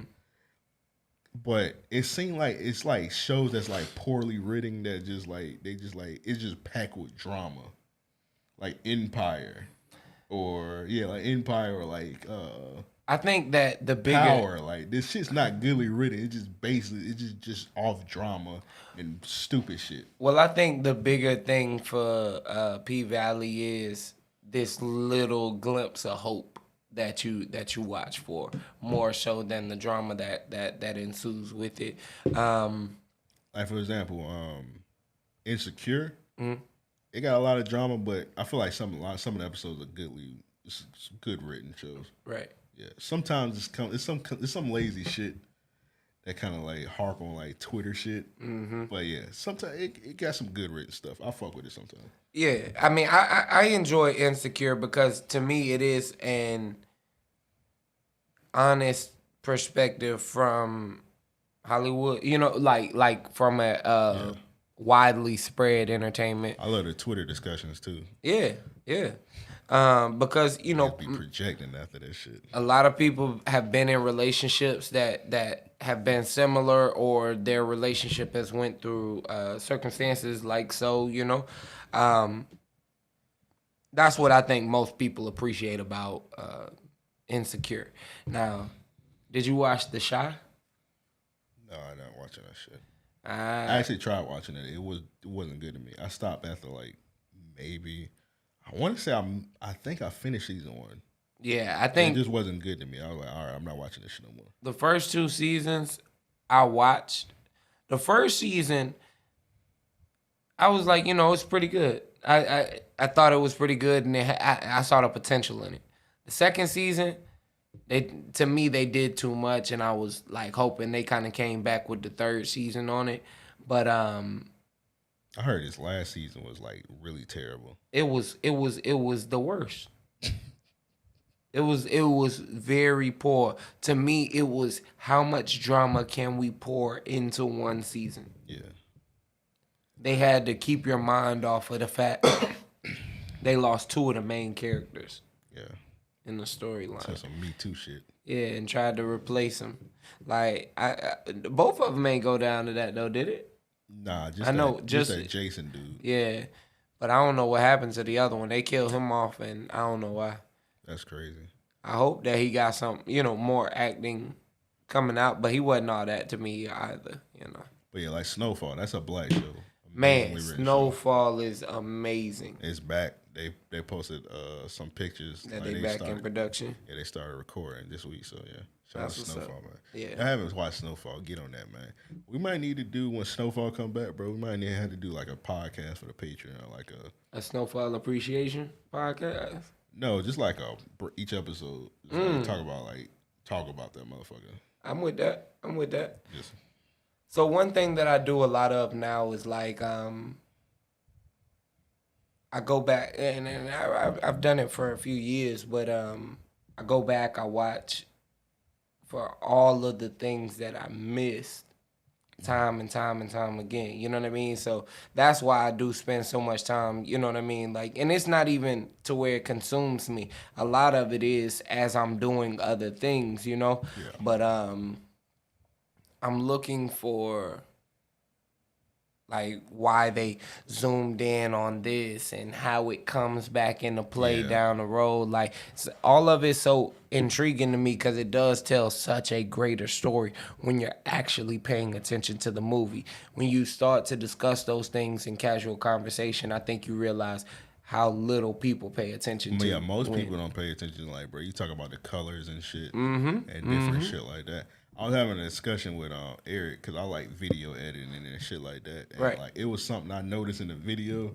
Like it was what video? It was some chick he was playing a song and it was like a frame where like it was a guy. It was from the song was called Red Dead Redemption and it was a part of Red Dead Redemption where the nigga picked up somebody's body and like tossed it, and like the next frame was her and the body came down and hit the ground.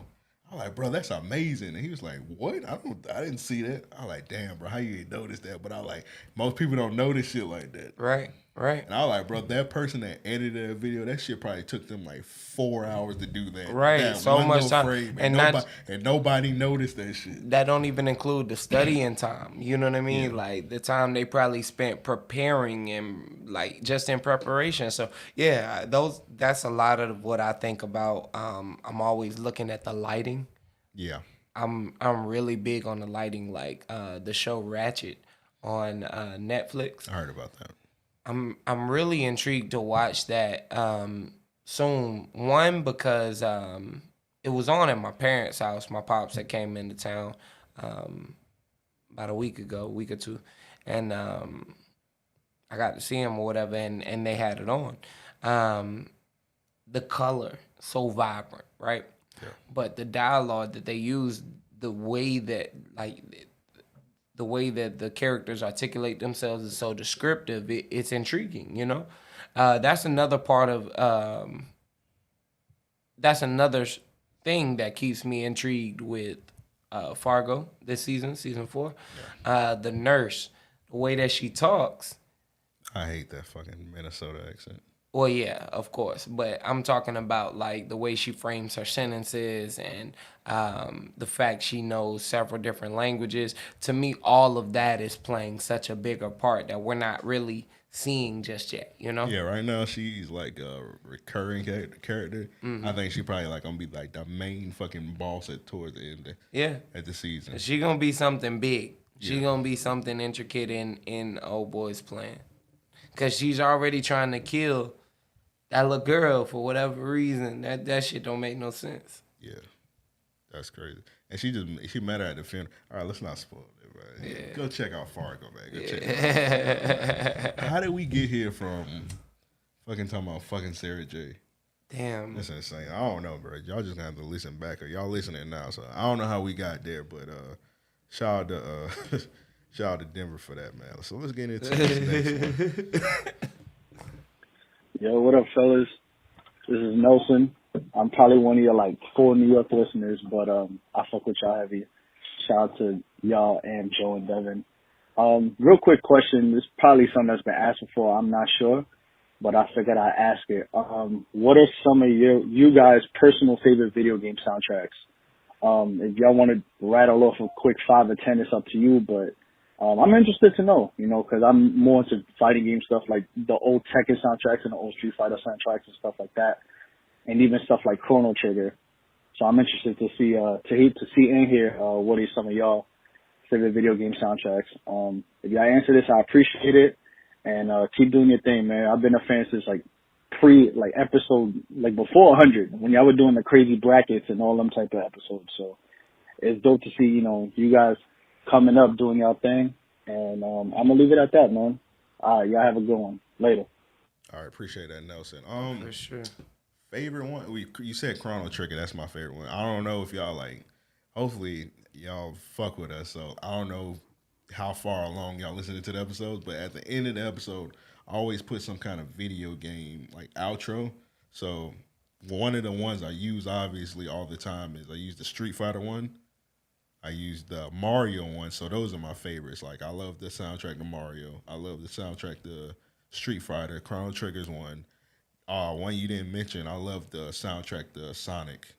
Oh, Sonic was crazy. Sonic got one of the best. Sonic was crazy. I was a big fan of NBA Live soundtracks. Yeah, NBA Live has some good ones. What's the best NBA Live soundtrack? The best NBA Live soundtrack to me was the one with Jason Kidd on it. They had all kind of shit on there, bro. Oh, 2003. Yeah. I was just looking up that's what I'm looking up the track list for. So I'm going to go through that, matter of fact. Worst video game soundtrack was that one. I feel like Madden always have a track. I hate Madden soundtrack, bro. Like, bro, you be playing that bitch. That nigga play Good Charlotte. Like, all right. Nigga, I don't want to hear that shit. I'm going to tell y'all one that slept on. FIFA has such a nice blend of music that it's ridiculous. Like, I got into FIFA probably 2008, 2009, right? Mm-hmm. And since playing, I've been able to discover so much worldly music. You know what I mean? Like it's FIFA's it's top tier.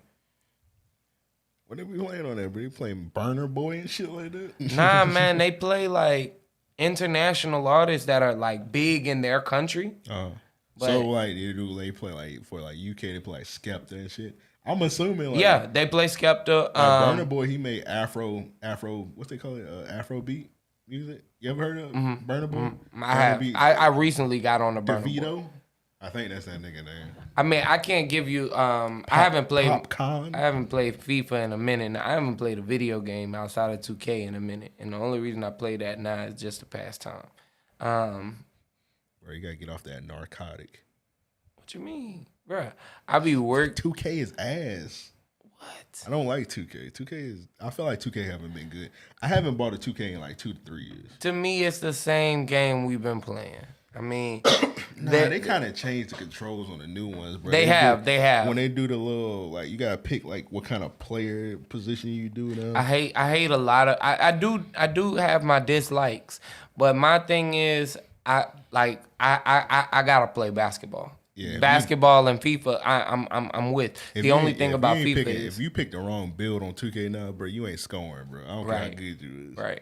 On FIFA, I'm more intrigued with playing multiplayer. You know what I mean? So you just like sport. You just play like real nigga. I call them real nigga games. That's how I came up. I mean, like I had a couple shooting games, but I never really like went out of my way for shooting games. But now I do want some. Like I gotta get in them. Yeah, this is my list of real nigga games. Real nigga games is no games with like no kind of storyline.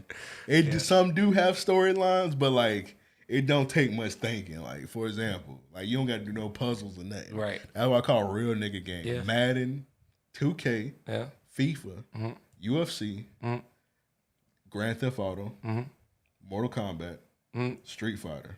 Real nigga games. That's my list. Okay. It don't take no thinking. You just button mash. You in there. I will say that those real nigga games. Those have been like high on my list like for the last few years. You know what I mean? You just throw that bit in there. Red Dead Redemption, took a peek for me. Now Red Dead Redemption take a little thinking. You gotta do some loot. Oh, you talking about as far as games you've been playing? Yeah. Okay. Like I got into that. I get into Call of Duty and shit off and on. You know what I mean? So, but outside of that, I'm definitely into the real nigga game. So all my soundtracks would be sports related, pretty much. Yeah. Unless we taking it back. Yeah. We can always say like the old '90s games. I feel like most of them had a vast majority. Metroid Prime had a good soundtrack. They had a Batman game that had a great soundtrack on Sega. It was one of the Batman games where they played the same song. They'd be like, dun, dun, dun, dun. I want to say on Batman Forever. It had the same song throughout the whole fucking game. All right, I used to have to mute that bitch and play my own music. Yeah.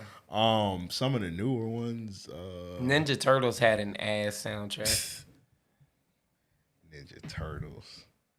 If I remember correctly, their soundtrack was ass. Ninja Turtles? Yeah, bro. The little RQ game. I mean, the little arcade. Huh? You talking about the one I got up front? Yeah.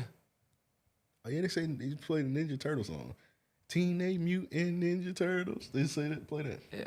I don't want to hear that. You don't hear that shit? Not while I'm playing the game racist, for boy. 30, 45 minutes to an hour. Racist against turtles, bro. Come on, bro. Ninja Turtle beat your ass. I will be. This song they went in the booth and said their name over and over. Again and again. Come on, man. The roundhouse kick you if you disrespect them niggas, man. Bro, fuck them niggas, Turtles, man. I hope a rabbit eat the turtle. All right, bro. Don't make me hit the green ass nigga button, bro. We almost 2 hours there, bro. I ain't even look at the green ass nigga button. Don't make me do it, man. Don't make me do it, bro. Hey, bro, you gotta follow me there. No one had a good soundtrack. NFL Streets, bro, had a good soundtrack, bro. Oh, man, yeah. NFL Streets got you hype. EA, time to get dirty. EA. Bro, that shit had like Niggas start running off the walls and shit. Oh, yeah. That shit had like that shit used to have exclusive Bone Crusher songs. Yeah, bro. Bro, And he was hot. He was hot at that time. And the only other song he had, I mean, it's crazy. He had I Ain't Never Scared. Bro, that shit used to have a Never And then Scared he remix. had NFL Street. What else he had, bro? What else song Bone Crusher? Yeah, I Never Scared. Bone Crusher had to have another song. Was he a one-hit wonder? Yes. Dang. He did have another song. It just didn't pop. It wasn't as big. Like, I don't even think he was the main person on it. I think he was a feature. But outside of that, I'm telling you, like, NFL Street was like his biggest thing. And it was a huge deal that Bone Crusher was on NFL Street. Right, NFL Street. That bitch used to have just 3 rappers on it. He said Bone Crusher, Yin Yang Twins, and Killer Mike. That's it. Just it. It was a get hype playlist, bro. Stand up and get crunk. Yep. That's just all they had on that. Yep. I used to always pick the Falcons in. I played the Jaguars. They had that nigga Bart Brunell with a do-rag on. Yeah. That bit of Keenan McCardell. Yeah. That nigga Jimmy Smith had that coke in his nose. All right, I think I played the bootleg version of it. That's funny because it reminds me of the time me and Russell was in the booth with this white guy, and he was freestyling on the mic. He was like, I was there, nigga. Oh, you was there in Orlando? Yeah. When he said I put that coat right to my skin and it blend right in. Watch it blend right in, bro. That shit, dog. That was one of the hardest bars. You was hyping that shit up when he said it. That was one of the hardest. Imagine if Justin Bieber said that. That's the only bar he had, though. That was the only bar. But I'm saying that was one of the hardest bar a white person could I was more ever mad because have. you had a release date for that mixtape and you was trying to do it in time, and them niggas came out of nowhere trying to rap. Yeah, and that. He rapped for about 20 minutes, and that's the only bar he had. But I ain't gonna lie, I appreciate it because that was legendary. I'm gonna give it to a white rapper one day. I'm gonna be like, hey man, just say this. I feel like that's like one of the most legendary moments like we've ever had that we quote all the time. Yeah. That and when your cousin said they go Dennis Rodman with that do-rag. I feel like we're gonna be saying that till we 80, bro. Yeah, for real. They go Dennis Rodman with that. You remember Dennis Rodman? God rest his soul. That nigga. Your cousin said they go Dennis Rodman with that do-rag. You remember do-rags? You remember do-rag.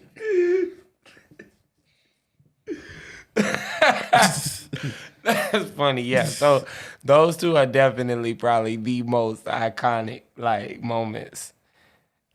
Outside of me fighting my cousin all throughout Texas, like everywhere we went. See, I missed that part, bro. I said when we was just walking the street, that nigga, one of y'all slapped each other. I think he slapped you or something. Yeah, he slapped me and I almost beat his ass in the middle of the street. Like, man, what the fuck is wrong with you? Bro, it's hoes out here, man. Yeah, like, we are not doing this shit right now. I'm gonna be the bigger man right here. That nigga slapped you in front of the hoes, bro. That's crazy. Like, he slapped me in the back of the head or some shit. I was like, man, what the fuck is wrong with this nigga? All right, man. So, shout out to Nelson for that question. So one of the things I really wanted to talk about when we had our topic list, I wanted to talk about because there was a rumor out here that Kendrick Lamar was leaving TDE. Yeah. And apparently he's not leaving TDE, so we can't even talk about that shit. Really? Yeah, he came through with a video. I don't know what this video is. We all know Kendrick Lamar is an interesting young man. So indeed, he has this Blues Clues dog, Blue. Mm-hmm. And he's talking to it. And Okay. apparently he says he's not leaving TDE, so I'm gonna play it. Do you want to play? I guess not.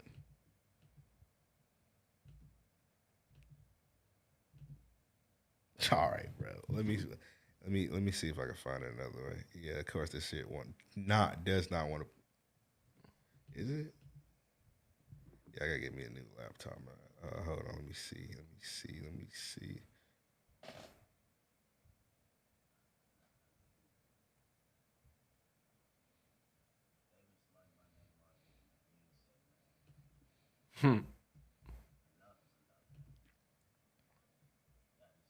Nigga watching SpongeBob.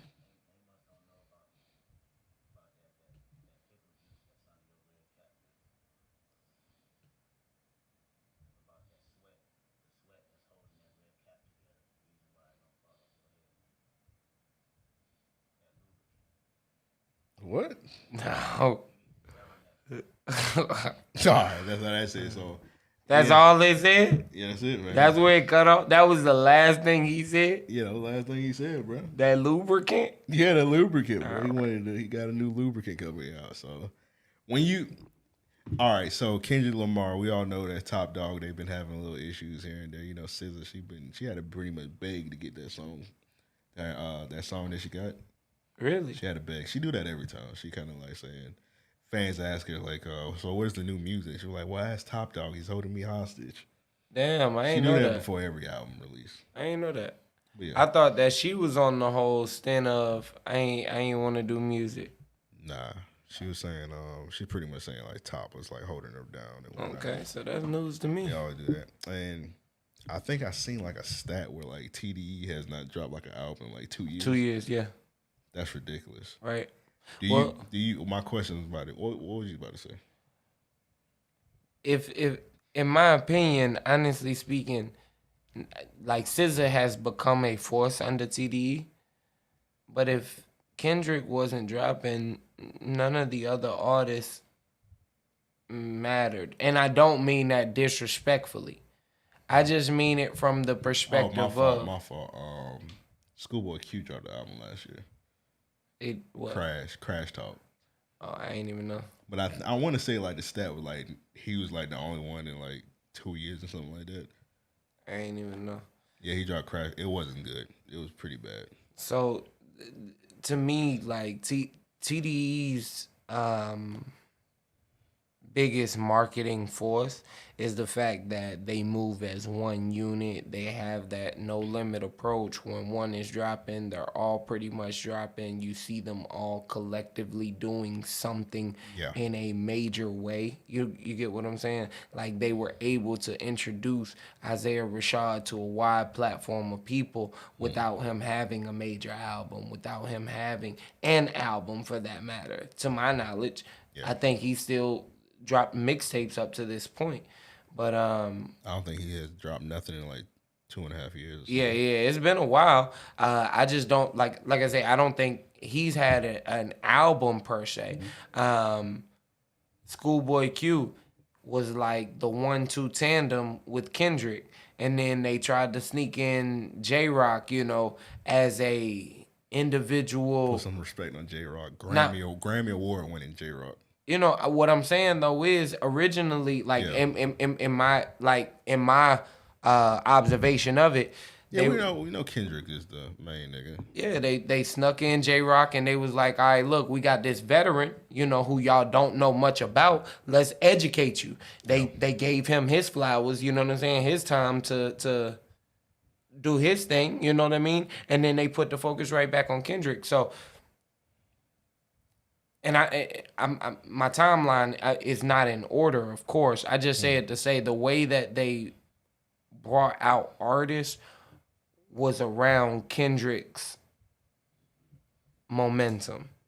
So do you think like Top Dog, TD, do you think they like, if Kendrick was to leave, he was to start his own label, which I think he needs to probably do. Why so? Why so? No, I'm just thinking like maybe like because there was rumor that he was starting it with It would have been Baby Keem and Georgia Smith. Yeah. So I thought that would be an interesting thing, but here's my take on it. If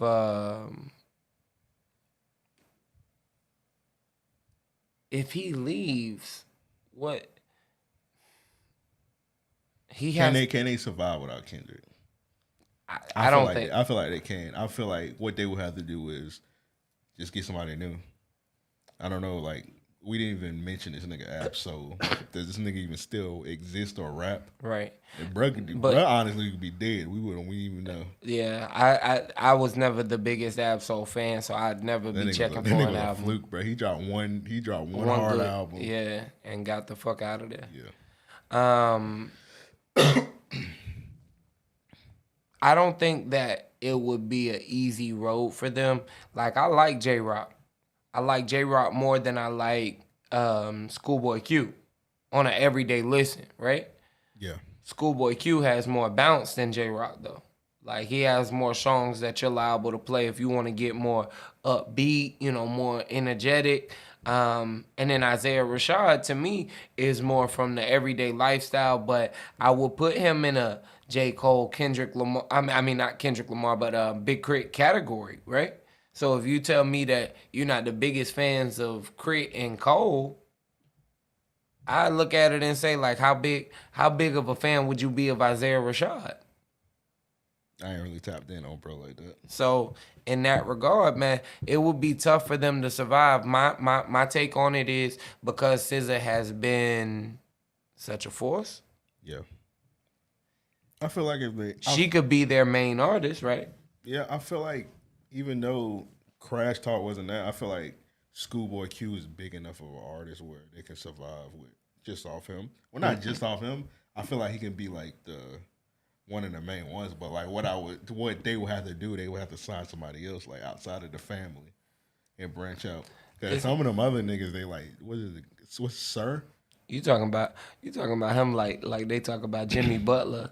Like he's not quite a star. I mean he's a star, but he needs he needs another player. I feel like Schoolboy Q's a star. He is. Every time he do an album, it do numbers. He got like a heavy cult following. That's true, but I all the West Coast artists do. Dom Kennedy has a cult following, which is an underground cult following. But it's huge. He got diehard fans. It's huge. Yeah, he got niggas that still think he make good music. He got niggas that still listen to that same fucking flow. His flow is different now. Niggas got mad at when I say it right. He got a different flow. He got like an offbeat flow. He rapping like Silk the Shocker now, bro. He raps in the same patterns. He just like slowed it out, he twisted it. Niggas got mad at me, bro. I feel like this take is not a bad take. I tweeted, I said, not Kendrick Lamar, has Dom Kennedy been trash longer than he was good? Yes. You gotta think about it. His good run was from 2008. Mm-hmm. That's back when he did the 25th hour. Yep. Future Sex Drug Sounds. Yep. Future Streets Drug Sounds. Future Streets Drug Sounds. I mixed Justin Timberlake shit together.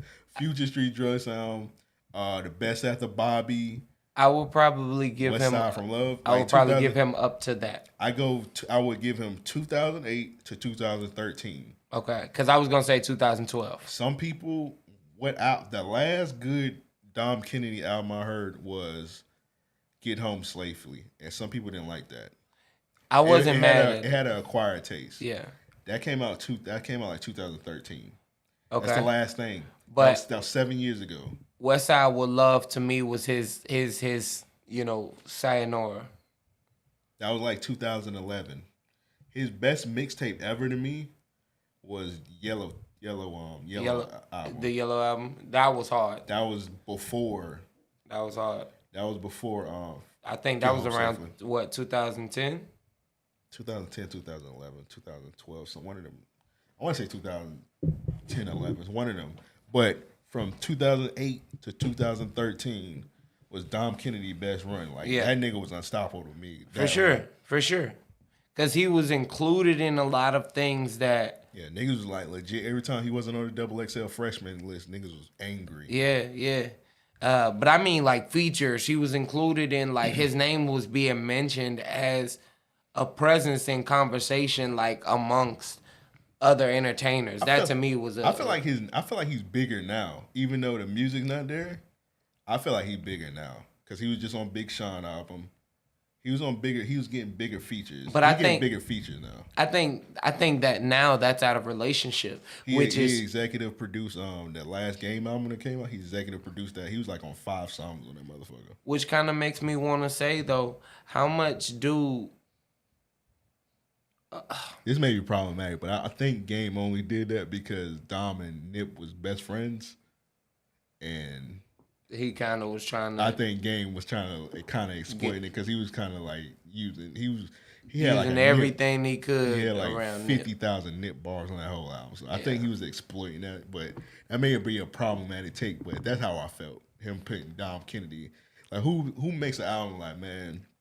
When you're successful, man, executive produced this nigga Dom Kennedy, nigga. When you're successful in hip hop, you can't fall off. Yeah, I haven't heard from Fetty Wap in 3 years now. He's on K Camp's new album. To me, that's something. Cause I look at K Camp and I say he's a songster. Like he's someone that can really write. Yeah. A good song. He can put together a great cohesive album. And he does it consistently. Just being on one of his albums does put you in a position again to where you can start to get more features. You can drop a single potentially. You could get a song written by him. You know what I mean? To be able to do something. Okay. But so do you feel like once you was hot, you can always get a feature? Because I don't know. Because I feel like I feel like if you had a good run and you made a impact, on what you did.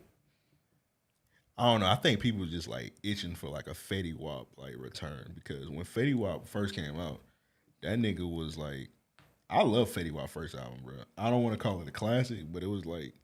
I didn't listen. I couldn't take all of that monotone singing. I love melodic music, so I love that shit. Yeah, baby. Y'all love that shit, bro. That album, I love that album. So I think people was just like, it was a point where like I feel like his fans thought that nigga couldn't miss it all. So right. I think it's one of them situations where like people just like itching because like. But he started missing. That's like one of the biggest fall offs ever in rap, I think. Bruh, he was missing like from the two. Like that nigga had like 5 from the block. Nigga had 5 Billboard hits. Like every single that nigga was dropping on that first album was a hit. Yep. Chart topping hit. Yep. And then you go from that to like. You said you haven't heard that nigga in 3 years, bro. Yeah. That's like, I think that gotta be like one of the biggest fall offs ever. It is. It's like some Brandon Jennings shit. But the crazy thing is that's how music is moving today. Just in the sense that you can get hot on one song. Yeah. And off of that, people will indulge. Look at Lil Dicky, bro. When's the last time you heard people talk about Lil Dicky in a musical fashion, really? Nigga, I haven't heard nobody talking about Lil Dicky in a musical fashion at all. I feel like people talk more about his comedy shit. That's why I thought he was a comedy rapper. I mean, he is. Okay. But people would understand that and still try and give him credit as a good rapper, a good, Lil Dicky will out rap and like that shit to me is like, how can you not see through this? You know what I mean? Like he's feeding you ignorance and whatever, right? You're hating. I'm just playing. I'm fucking with you.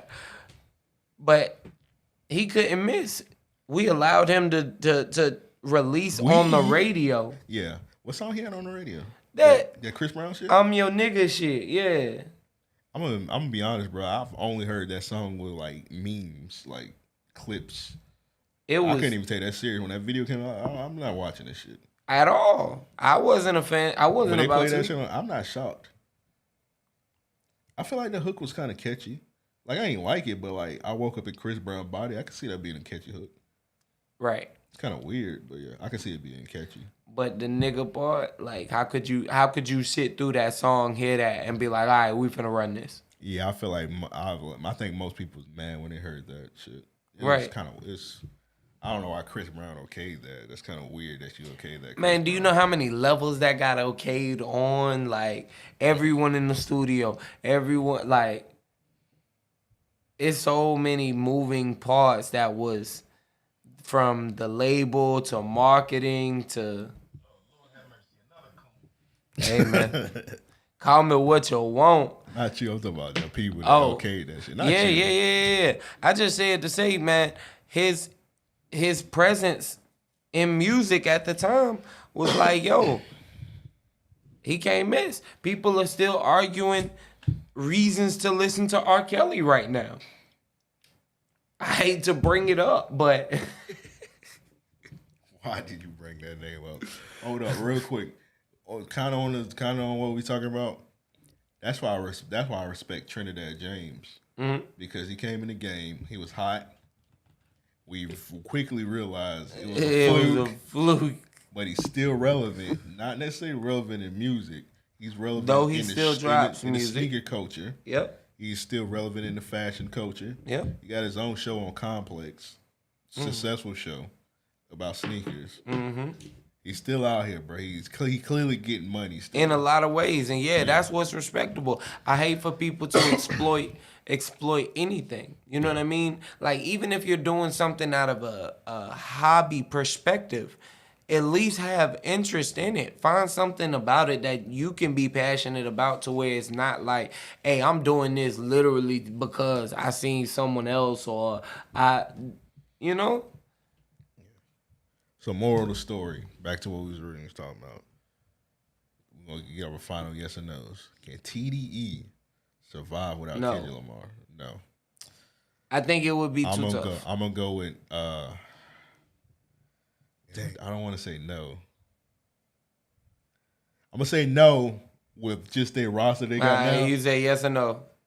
I'm going to say no. Because we're going to have to just keep it in. Like, if we was just say no with just their roster now, yes, if they make some additions. I don't even know who they sign. They would have to really go outside of the box. They would have to sign I think like a hot Southern rapper. It wouldn't even be just one artist. They would need more artists to balance out their roster. To me, Kendrick Lamar was the glue to those different elements. It's gonna kill the foundation if they just that's just gonna go. One of the things that made TDE appealing was they started off with the 4 niggas that was on their label the whole time since beginning to end. Yep. That was the only 4 niggas, and they kind of branched off. They added SZA, they added Sir. They added Reason. They added Isaiah. What they got that trash ass nigga Zakari. I didn't have to do that, but yeah, he's trash.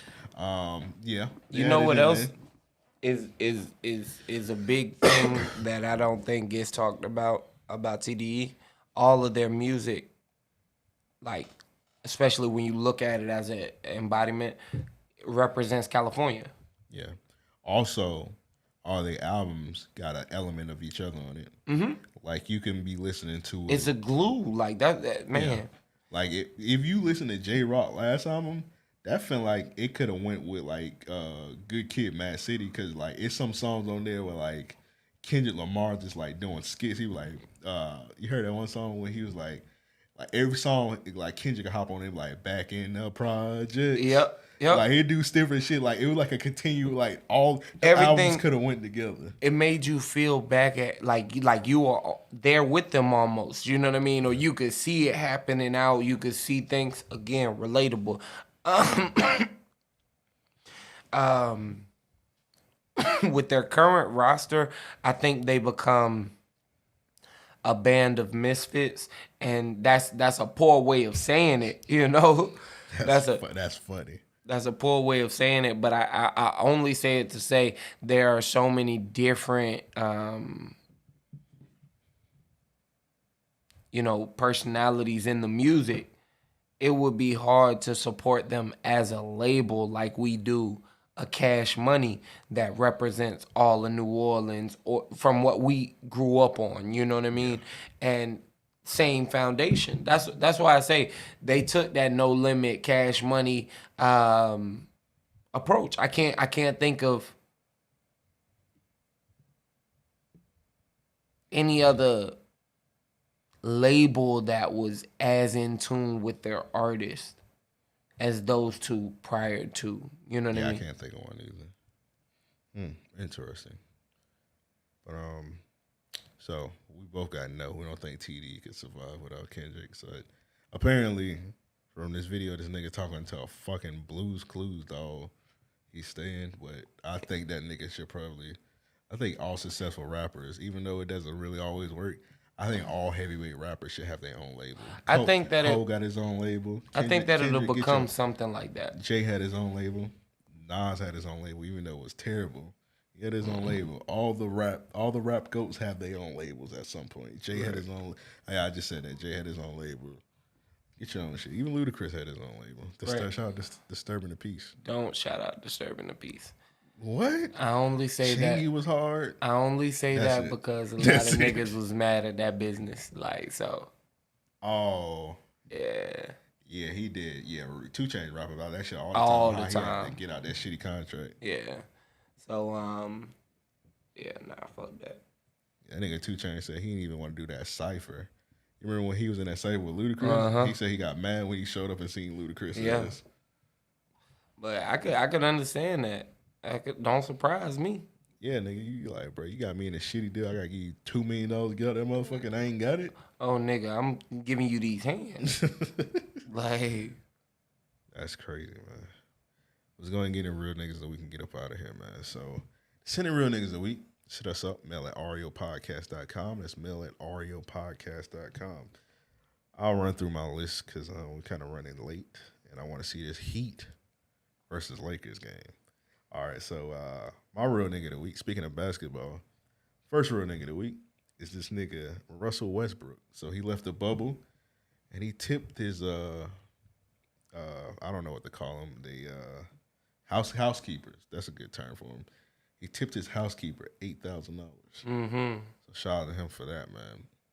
And apparently he didn't even leave his room dirty. He left it in pretty good condition. I could believe that. $8,000. So I was wondering, like, should all the like niggas with like big contracts be tipping that much? $8,000? I mean, they didn't bring up James Harden's name, and he got a max contract on the team. And I don't know who else. I don't know if some other niggas probably kept it under wraps. So only person that was like with a big contract that was talked about giving a big tip was Russ, and I'm like, that's it, my nigga. There was some money making niggas in there. Dame was in there. Then they got like a $2 million contract, $200 million contract. Not everyone appreciates that. I was like doing maintenance at a hotel, and those workers put up with a lot of nasty shit. And these ain't average workers. Right. These workers that was locked in a bubble with them. Couldn't do nothing else. So I mean, that's a very generous. Yeah. I don't think that it should be a requirement. Or... Nah, that's overly generous. Now, you know. AK. That's over. That's you paying for the 40 ball a few times. All right, bro.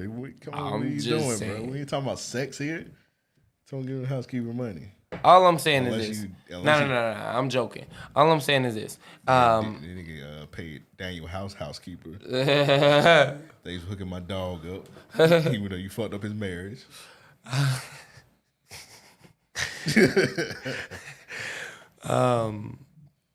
AK is a lot, and that's great.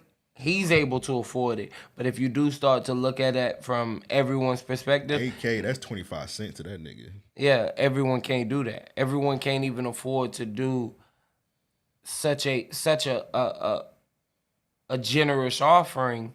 Like, if I remember early on, I was saying that I wasn't the biggest fan of them playing in the bubble, and now, you know, I'm still indifferent on the effect of it, you know what I mean? It's almost over now. Yeah. So I mean, it really don't matter. I enjoyed the games, but I only say it to say people were saying if some of those players don't play, they don't get their checks and things like that, right? Oh yeah, that's for sure. So you got to look at it. They might not have that. They played a few games. I'm just talking about the niggas with the max crazy deals though. I do think they should. James Harden, Tobias Harris, even though we got bounced the first round, like that nigga got $180 million. Right. I do think they should break people off. got a big contract. Chris Paul got a big contract. Spread the wealth. And I'm not saying go for broke. These all niggas that make over $180 million. I'm not saying go for broke. Russell Westbrook was there a lot longer than, you know what I mean? Yeah. But LeBron's still there, so I don't know what LeBron gonna do. He probably imagine 7 niggas paying $8K for a 2 weeks, a 2-month stay even. You know what I mean? That's a lot, bro. In tips. I'm talking about niggas with max deals. You don't think that's a lot? Making more money than God. 8K? Not to these niggas. They got max deals. Russ, he got a Jordan deal. I'm not saying they shouldn't. I'm just saying personally, I don't think that. I just think personally, I don't know, man. You can't really, at the end of the day, you can't really tell people Push that on everybody, yeah. But I think if you got a max deal, you can hook these people up, bro. I mean, yeah. What about like 3K or some shit like that? Yeah. I'm not saying it shouldn't be like, less than or more than. I'm just saying it should like that it'd be tough to look at things like that with everything. I'm a apply the same rule to everything I do kind of guy, and so it's tough for me to say like, okay, I stayed here for a month, right? But what if I got to use the Airbnb for a month based on travel and shit? Am I gonna tip them $8K? If you got 200 million, yeah. That's different though. Airbnb, you already paying them, right? And I'm washing my own drawers. I'm not tipping an Airbnb person. Like you I already gave you your money, right? Get the fuck out. But I mean, it's based on for me, it has to be genuine. Yeah. I don't think that giving people money is like yes. Nigga, if it's 8K, they're gonna take it aggressively. Yeah. I mean, I'm just saying, like for me, that's why I would give it. That's why I would give it generously. It would be because I had a genuinely appreciate the fact you came and washed my towels. Like that's some nasty shit. Honestly, I wouldn't want to wash your towels. You know what I'm saying? Yeah. Not if I ain't have to. Imagine you. And I can't go home to my family and shit because. Bro, imagine your coworker was Russell Westbrook, housekeeper. They got 80K, and you fucking Deion Waiters, housekeeper. That nigga give you a handshake. Like, that's some real shit. Like, damn, why can't I get a nigga with a max? And that's another reason why it makes it tough to do things like that, because you also, not to say you shitting on other people, but it makes it a thing to where it's like, damn, like other people got shit going too. Other people gave their effort to someone else. Yeah. And I know you can't hold those other people accountable. I don't say it to say, and I think what he did was like 8K for everybody. I think that was a generous thing. Like, that's kind of how I took it, at least. I just gave it to the housekeeper. The one that took care of him? Yeah. Oh. Apparently they had the same one, which is like kind of strange. The entire team or something? Nah, they probably had like one that was doing like multiple rooms, or probably one a team, because you can't individually have like one housekeeper. Right. That's a lot of work for one person. That's a lot of work, man. But I mean, hey, I'm just saying, if you got it, yes, give as much as you can, as often as you can, when you can, But it's just not required. Yeah, it's not required, and I don't think that when you do it, I don't think you should put it on other people too or nothing like that. Like I remember when somebody definitely try to one up him. Yeah, probably gonna be LeBron. I can believe that. Probably gonna be Braun, bro. An anonymous tip was left from one of the Lakers. Nah, that bitch don't say LBJ on it. He don't let niggas know, bro. Hey, your kids got free tuition. Or he gonna give it to Kuzma. Like, hey, act like this your money, nigga. Kuzma gonna take 1,000 off the top. And it was like, LeBron was like, hey, man, I was just on Bleacher Report. It said 9,000, nigga. I gave you 12, motherfucker. I blinded my hair again. Spending $3,000 on dye is nasty. That's nasty, but that's something that Kuzma would do. That zesty nigga would do. All right, so we got the first ever real nigga of the week. They need their ass beat clash. Damn. I need some music for next time that happens. Why you need his ass? It's me versus Marcel. I got somebody as real nigga of the week. He got him as they need their ass beat. You be the judge. I was hoping Devin was gonna do the whole episode, but he had to jet out. Right. But you be the judge. You the deciding judge. All right. Who right? Does this person need their ass beat, or are they a real nigga of the week? All right. I'm gonna roll with whatever you say. Gotcha. I ain't even gonna argue it. So I had his mom real nigga of the week. Marcel had him, they need their ass beat. So it's this young man. He's in prison. A jeweler tweeted, and I'll play the video also. to help my case out. It says, about a month ago, I get a FaceTime from a client saying he needs a flawless set, but he was in prison. Crazy that he got a FaceTime randomly from a nigga in prison. So unless you know what kind of nigga that is. Yes, that nigga running the fucking prison. He said he need a flawless set. That's some rapper shit. He said, pulled a couple strings, and here is the first $30K flawless grill delivered to prison. So here's the nigga in prison, bro. He got the ski mask on. He got the Kodak ski mask. In the can, nigga, yeah, nigga. Flawless set. Nigga, flawless, nigga. And they are beautiful. Yeah, nigga, you see that Amazing, shit, bro. nigga, bust down. Big Rings, chains in here, chains. nigga. Yeah, nigga. Yeah. And he got on the Shout out to the Timex bitch in the watch. stable, man. Yeah, it's good. Yeah, nigga, thumb through this shit, nigga. Yeah, nigga. That's the only thing I found funny. Nigga. He had on a regular ass rubber, dancing, like nigga. rubber watch. Alright, it's good. Oh, that's a G-shot. Some of his chains are fake, but his grill's real because he got it from a real jeweler. That motherfucker dancing, bro. He clearly run the prison, bro. Right. I got him as my real nigga of the week. All right, so I think this. I think you're both right. Okay. So I think he's right because the jeweler needs his ass beat for posting it. Why? He had to show his shit off. He did.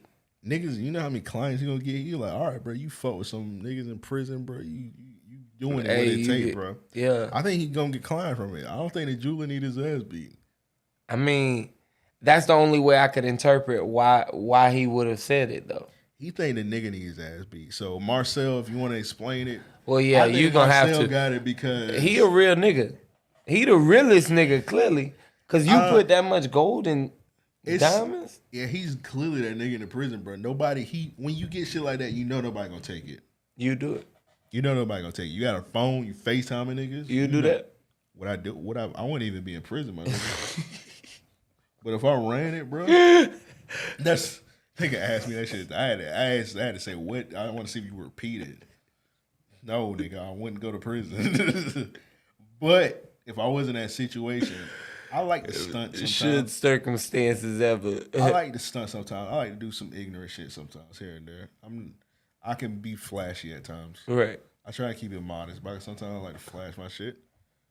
I don't know. I don't know if I'm about all them chains. That's a lot of chains. Even on the outside. That's too many chains. The grill, bro, that's a flex to me. But granted, he's in prison. He did some, I don't know what he did. You don't want to be in prison, but yeah. Some people are like, bro, why do you need all that in prison? You don't need all that. It's stunt purposes. That's it. You don't need no grilling. You just need hot pockets in prison. Bruh, hot pockets and push-ups. He just needed them chains prison, bro. and that cell phone. Yeah, you need a cell phone in prison. Like he had enough to prove he the man. I don't know. Listeners, let us know. 424-260 Hey, RAOP. Guinness, let us know. Is he the first ever? He had to be. Set a record. Kevin Gates had his grill in prison. But he took it in there. But was it 30K flawless set? That's what Kevin Gates got. He got the flawless set. But he took it in there. Right. He didn't pull no string. That's a different kind of shit. Yeah. To be able to have a FaceTime a jeweler. You're not plugged in. While I'm in, he did the surgery there, bro. While in the prison. That's what I'm assuming. Now, I ain't gonna say they permanent. I don't think they permanent. Oh, you don't think they perms? I don't think they look pull out. They look a little big on them. Hold on. Let me run it back. back. Let me run it back. Bust down, big chains in here, nigga. Yeah, nigga. Yeah. Shout out to the bitch in the stable, man. Oh, yeah, they not pull out. Yeah, nigga. Thumb through this shit, nigga. Yeah, nah. Yeah, them ain't pull Them out. ain't. Oh shit! Yeah, he got surgery. Nigga. Shit, dancing, nigga. And he talking too clear for them. Not for. Yeah. Yeah. If you would pull out, I don't know, bro. All of them, I mean, both of them get my real nigga of the week, bro. Because, I mean, for one, you plugged in enough to even do the surgery. You know what I'm saying? Like, hey, I'm the fucking man in this jewelry shit. Yeah, you had to pull strings to get the dental jeweler to put a grill in. Yeah. Like, you went above and beyond for his customer. Most jewelers would be like, man, fuck this nigga. I don't need that 30K. I'll get that 30K somewhere else. Because 30K gonna come and go if you doing grills like that. Yeah. You gonna get that easily. He don't need that 30 from him. Right. He pulled all kind. He went above and beyond for this guy. Right. I don't know, Marcel, man. Hit us up 424-260. Anybody, let me know if I'm wrong. That's my real nigga of the week, bro. Shout out to him. Yeah. This next one, this is from. Oh, you ain't do yours. My fault. Oh, my real nigga of the week is this old nigga. Shout out to the old niggas. So my mans was talking to his grandson, and he was just trying to. You like an OG. What the fuck happened? And you hear his grandson tripping already, but Find out how much the best beats cost. What the fuck happened to your neck? None of your motherfucking business, boy. Something that you don't know about. Stay out of grown folks' business. You had sex? Damn right I did. Don't you? Why'd you let her leave evidence? Because I was asleep, man. Let me see the others. Oh my God. In the heat of passion, you don't know what the fuck going on. Grandpa, you got a hickey. Yeah, Grandpa was trying to get a nut, too. Man, send me that video, bro. Send me that video, man. Shout out to OG, bro. You said Bruh. fuck it, bro. bro, I laughed so hard the first time I seen that shit. I say, God damn, bro, that's the realest shit. That's crazy, man. I don't even know why he was pressing his grandfather about it. I would have dapped him up like, hey, look. Hey, bro, Grandpa, you a real nigga, bro. You know what I'm Especially saying? Do your thing. You got the grandma there, too. I don't know what to tell you. Oh, yeah, nah. Yeah, I don't know what to tell That's you. a hard. That's a hard. You I gotta don't fight know. that nigga. Cheeto grandma? That's crazy, man. But yeah, shout out OG, bro. That nigga said, fuck it, bro. Stop asking me them dumbass questions. Straight up. Or you get the real answer. He ain't answering his question because he was like, Grandpa, you having sex? He said, what about you? Yeah, He right. He moved on. He like, oh, you ain't getting coochie. Hey, it's 2020, bro. Grandpa getting coochie. He not getting he coochie. might be progressive, bro. That's all right, bro. I just got what you said. Let's move on. This next one from Banks. He got this nigga, this real nigga of the week. So I don't know if you've been seeing it. People been doing how it started, how it's going. Shit. Yeah, I've been keeping up. So this nigga just hopped in his girl DM. He did how it started. That nigga he just said, "What's your number?" Yeah. She sent that bit, bro. Yeah. Somebody retweeted said, "Boy ain't even say hey." A man said that, but yeah. Yeah. Look at him. He looked like a type of nigga that don't say hey. Bro, look at how she looking, bro. Don't most like engagement pictures the woman kind of like Someone look excited. Yeah, that nigga like he looked like he neither one of them look. He like he grabbed her hand and said, "Little bit, take this ring. You gonna take this ring, bitch." Later on, you gonna take these kids too. It look like, you know how you supposed to use up the tradition. She looked like, well, we here. Yeah. The tradition is you supposed to ask the father for the girl's hand in marriage. He looked like he beat the father ass and said, I'm gonna wear your daughter. Right. And stomp that nigga out. I'm that gonna nigga wear your daughter. That's crazy. Hey, nigga, I'm fucking your daughter forever. You got something to say about it? No. No, sir. No, sir. Matter of fact, son, or what do I call you? You call me Mr. Motherfucker. Matter of fact, you gonna change your name to my last name. Bruh, that would be absurd. He look like he'd do it. Like, hey, or everybody he pistol whip everyone in the house. Everybody in here is a Collins now. You got anything to say? I'm gonna kill y'all niggas. He looking great. This nigga look mean as fuck, bro. He legit grabbed her hand and like, take this shit. Yeah. Yeah. That nigga looked like he had Trick Daddy playing in the background. Bro, like this nigga just, I don't know, bro. I ain't trying to say he abusive, but he just look like he don't put up with nothing. Baby, cause I'm a thug. Bruh, nigga hopped in and said, what's your number? And she sent that shit. Less than a minute. Bruh, his shit that nigga conversation on the timeline must have been popping. Bruh, he just hopped in her mention, said, "What's your number, bro?" That bitch said 316. Her reply 316. Yeah, bro. She didn't get. She couldn't wait. Stone Cold Steve Austin. Stone Cold. Stone Cold. Bro, she sent Don't bring that that up. She sent that immediately, man. Shout out to that nigga, bro. Oh yeah. Next one from the homie All Star Garcon. It said, so I don't know. You ever seen this restaurant? Apparently it's in Miami. We might need to go next time. They call you a bitch. They be like, "What's your order, bitch?" It's like the waiters. I think that restaurant's called like something bitch. Or something. Right. And the waiters be like, "What's your order, bitch? You want a sweet tea with that bitch?" Right. They just talk to motherfuckers like that. So, yeah. So the caption is they can't take the heat at all. That little bitch restaurant y'all be talking about. So a nigga, he went in there, bro. He went in there with the real nigga energy, bro. Look at play that bit. Oh, you got the what you call it? yeah. Okay. I was wondering why that shit was playing like that. So this nigga, just looking at this nigga, he like he up to no good.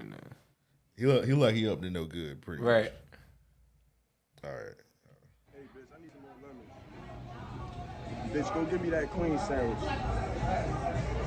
Bitch, hurry up. Bitch. Will that be all for you, bitch? Is it her first day there? She's confused. Yeah. Let me play it back, bro. This some shit you would do, probably. Nah, actually, it wasn't. Some shit Devin would do, actually. Devin would entertain this. Bitch, go give me that queen sandwich. Bitch, hurry up. He not even looking at the menu. This nigga I got got a on backward a on the suit, table. bro. How you gonna accuse me of such? I was just seeing what you would say. Y'all know you wouldn't do that. Yeah. Devin would do this, bro. He don't even have a menu, dog. How he know what he want? Bruh. That nigga was ordering off the menu, bruh. That nigga was making up shit. Like, go give me an all-star buffet, nigga. Go get me a 48. Sir, we don't even number our meals. Hey, go give me 3 waffles. Like, sir, we don't sell breakfast, motherfucker. Hey, fry them up. Bro, this nigga got a backwood What package am I on the frying? table with a water cup, bro. Really? You see the backwoods right there. Backwoods. Well, at least he gonna be hydrated. All right, so Bitch.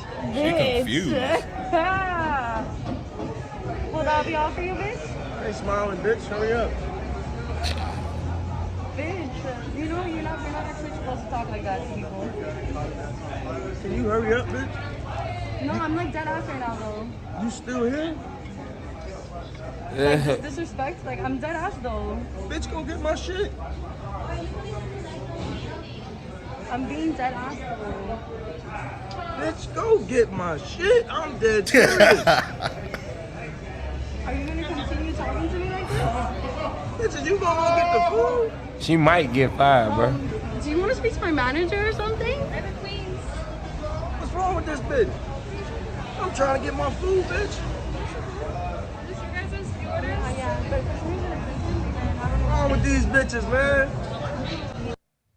Nah, I'm joking. She wouldn't get fired, but that nigga was wildin'. I might be ignorant. I don't see nothing wrong, bro. You call me a bitch, I'm calling you a bitch back. I thought that's the gimmick. It is. You can't have a restaurant called Miami Bitch. To where you calling me a bitch and I call you a bitch back. You be like, oh, let's break character. Let's stop. Please Yeah, stop. yeah. She couldn't keep the same energy. She gotta quit. You gotta quit. You right? She was mentally broken after you called her a bitch. Immediately. That nigga said, go get my shit, bitch. He had her out the gate. When he ordered the chicken sandwich. It ain't like he went to Ruby Tuesday and started calling the waitress bitch. It's called Miami Bitch, bro.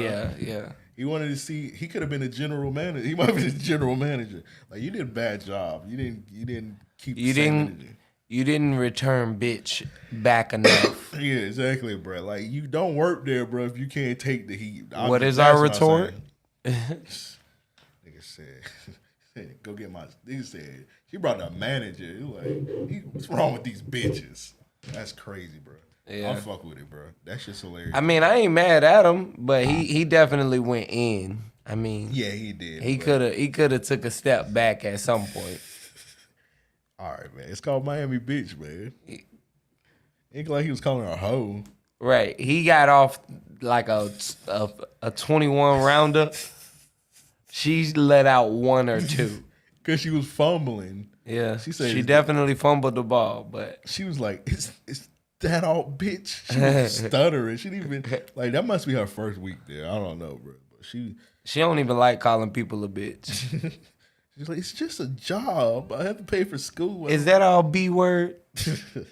They smack her until she starts saying bitch. Yeah, that's like definitely a backward package. Oh yeah. I mean, he probably got pre-rolls in there. Pre-roll backwoods. That nigga didn't even order. That nigga don't have no menu, bro. That nigga said, "All right, I know what I want.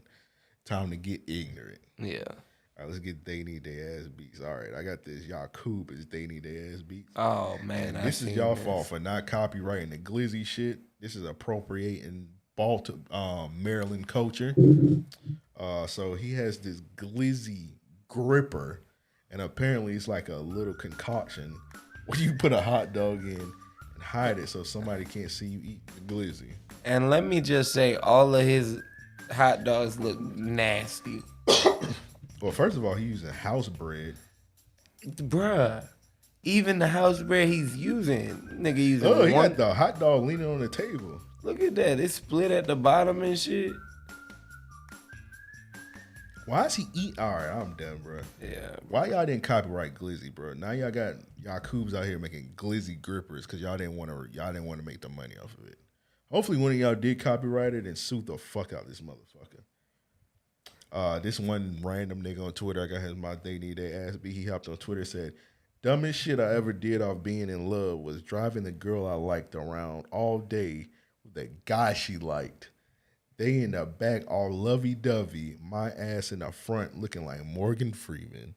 I ain't never heard no whole shit like that a day in my life, bro. Ever. You look confused. You read them and like, what? And as we approached the red light, they began kissing in the backseat. Like, what the fuck? Bro, why would you?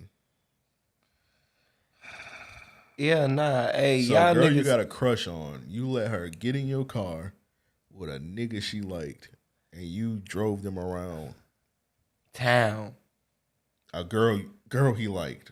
Did he thought that was gonna get him in the coochie? I don't know what the fuck he thought. That nigga burnt up his tank of gas. All right, we ain't gonna talk about it now because we need to stop soon. But next week we're gonna talk about what's the most simp shit we ever did to try and get a girl. All right, you ready? Yeah, I'm ready. We might, I don't know, depending on, that might be just a Patreon only episode. Depending on, but I think we're talking about the most weak shit we ever tried to do for a girl. All right. We'll have that discussion. Last one. This is outrageous. So, yeah, I can't even, when we do the video, I can't even post this on the video because I think YouTube gonna take it down. So, so you know the kids, they can't go to school, so yeah, they're doing online Zoom learning. So, David Turner. David. Oh my God, who was that back there naked? Lord, turn your camera off, Tavion. all right, so it's a kid on Zoom. He's on camera, and his mom comes into the frame, butt ass naked, doing laundry, ass, titties hanging out, everything's a flapping in the wind. And the teacher was like, "Who is there back there naked?" First of all, she shouldn't even drew attention to that. Hold on. David. Oh my God, who was that back there naked? Lord, turn your camera off, Tavion. How would that kid know how to turn his camera off? Hey, the fact that he was pointing in the back the entire time has me in tears right now, bro. He's obviously he's seen his mom naked a million times. He's not even shook by it. He's like, whatever. Like, for real, bro. She ain't covering herself or nothing. You can look towards the end. She didn't realize. She looks like she trying I'm to just jump out saying, even in front of him. Yeah, that's like why you walk around your kid just Right. butt ass naked like that? And do you not know your kid is like in the corner doing a fucking in class? And what kind of these kids suck, bro? This one kid He laid in bed. This one knocked out. He looked dead. This teacher is a bad teacher, even though I granted I know it's some hard times. Your whole class is asleep. Lord. This nigga is man, it's hard. This to nigga's keep in them bed, kids. dog. It's hard to keep them kids. I shouldn't have said she a bad teacher, but come on, bro. This nigga laid out in bed with the sheets on him, bro. Yeah, he wildin', bro. Like, I would have turned off all their cameras. I'm like, bro, you can't do no schoolwork. This nigga laid up in the bed, bro. She the moderator. She got to realize, like, yo, I'm in control. Yeah, like, this nigga don't give a fuck, bro. Bro, he don't care at all. Nigga, I yank if I had my son and he was doing virtual learning and I come in the room and this nigga laid out with a pillow on the windowsill, I'm gonna yank this nigga up so quick. I'm like, get your little ass up. Yeah, they might see an ass whooping on live. Hey, man, you gotta see me. I ain't gonna whoop his ass. I'm gonna yank that nigga up, bro. I'm like, get your ass up. Oh, nah, I might turn him over for his friend's sake. Like, yeah, get your laugh on, y'all. There's a calming view, no? Nigga said, get your laugh on. Like, give him a few quick Coming lashes. to the stage, Mr. Jefferson whooping his son ass. Nah, I be Show him introducing. some love. I come out with the belt waving and shit. Yeah, that nigga, like, both these students, I don't know, who wildin' more, the nigga laid out with the one kid with the naked ass mama. Oh, yeah, for sure. Bro, her titties were flapping in the wind, bro. She didn't give not one. They was out one there. lick of a fuck, bro. They was out. Shoot. Bro, the kid pointing and just killing me down. I gotta play it back, bro. It felt like he set her up. Like, for real. Why? Because school ended so fast. David Turner. David. Oh my God, who was that nigga naked? Because it's like, why did she draw attention to that? Oh, bruh. Who was that back there naked? Bruh. David. Oh my God, who was that back there naked? What's funny to me is, Hold on, turn your camera off, Tavion. Is this a skit, bro? I'm just gonna say this is a skit, bro. It gotta be real life, but I think this is a skit, bro. This clearly real life, but for my sake, I'm gonna say it's a skit, dog. For my sanity, I'm gonna say it's a skit. she trying to wake up the nigga on the bottom. The other nigga damn near gone in bed. This nigga might be dead, bro. This little kid might be dead, bro. The one above him setting up his mama. Yeah, this is hilarious, bro. They right here, mama. Hey, mama, your work clothes right here. Hey, mama. All the towels and your drawers over here, mama. Mama, you left your car keys here. Mama, the rent money over here. Bruh, but why would she be naked? It feel like, oh, man. And she know that the teacher, when the teacher said it, oh my God, bro. But I mean, I gotta play it one more time, bro. This is the most ignorant thing. This one of the most ignorant things. Oh, ass out. The funny thing is, bruh. We cannot play this on YouTube, obviously, because it's got a woman naked. So if you want to see this, hit us up, Ario Podcast. I'll send you the link if you're watching on YouTube. But this is ridiculous, man. Why? Because school ended so fast. David Turner. David. Oh my God, who was that back there naked? Oh my God, turn your camera off, Tavion. Now. Oh my God, bro. Bro, what's your thing need to ask me, bro? I don't have one. You don't got one. Hey, I ain't got one. Teacher. Yeah, hey, yeah. Both everybody in that class need that. Everybody, like 2 kids laid up. Oh, now the one kid, he's sitting in a chair, and I can understand he probably fell asleep. But to be bundled up in blankets and pajamas, you're clearly not taking notes. Right. At all. You watching off your cell phone. Crazy, man. Next one from the homie, King Petty 99. He got South Park as they need their ass beat, and this is ridiculous. I don't know if you've seen this episode, but yeah. So they're doing a social distancing episode. They're in class with the class, which that teacher should probably think about doing instead of Zoom. But yeah, they're doing like a social, and Cartman is wilding, choking, coughing on stand. They started throwing hands.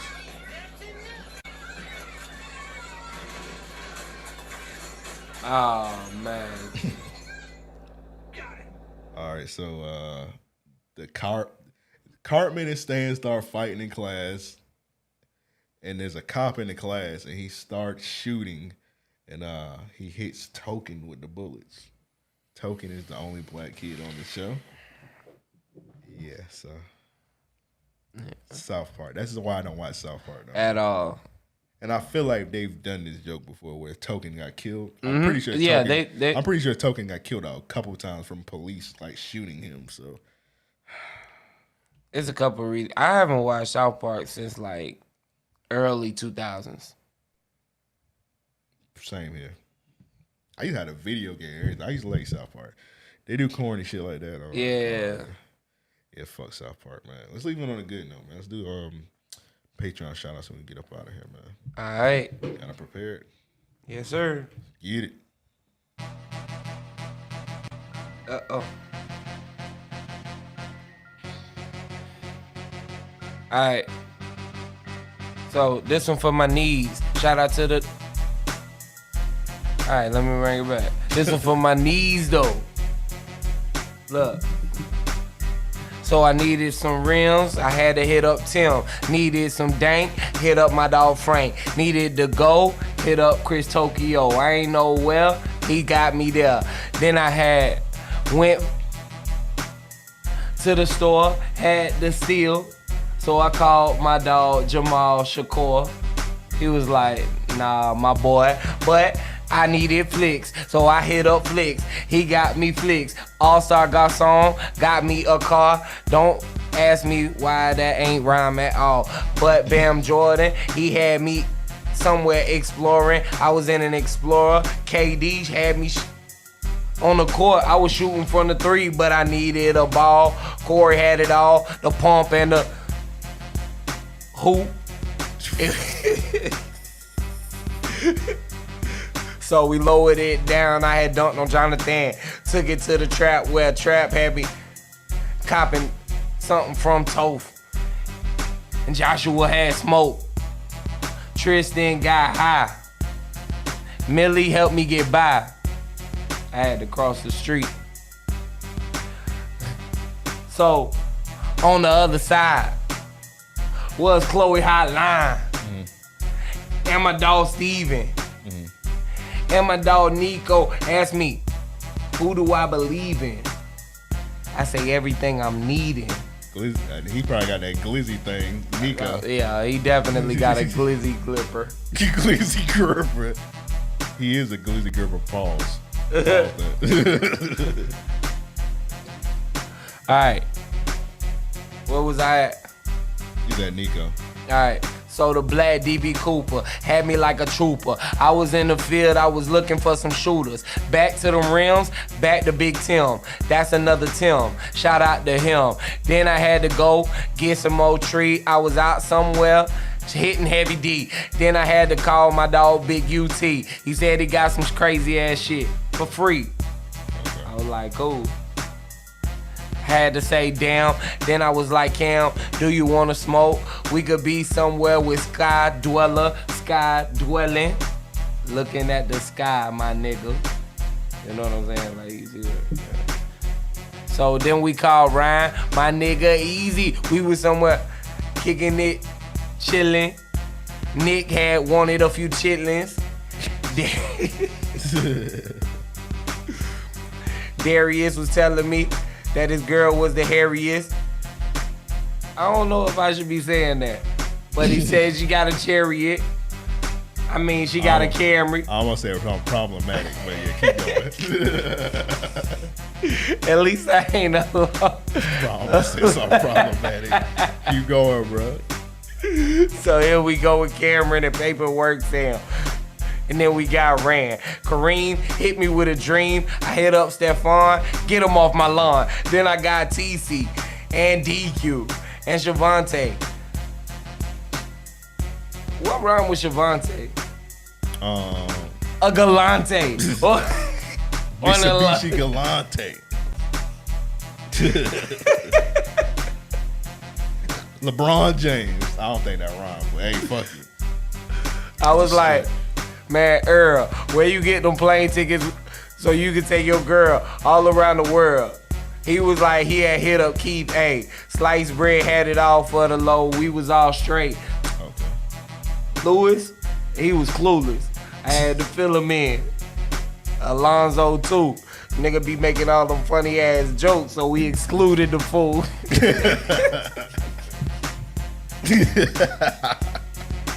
Is everybody? No, sir. Cause I can't forget Dead Stock Dev and Candace too. Okay. Shout out to all of you. Yeah. Hey man, shout out to everybody on the Patreon, bro. You gotta have a 10 and up tier to get the shout out. So shout out to everybody that converted over recently. Yeah, man. There's a couple people converted while we was doing the show, so we'll get y'all next week. But yeah, shout out to y'all.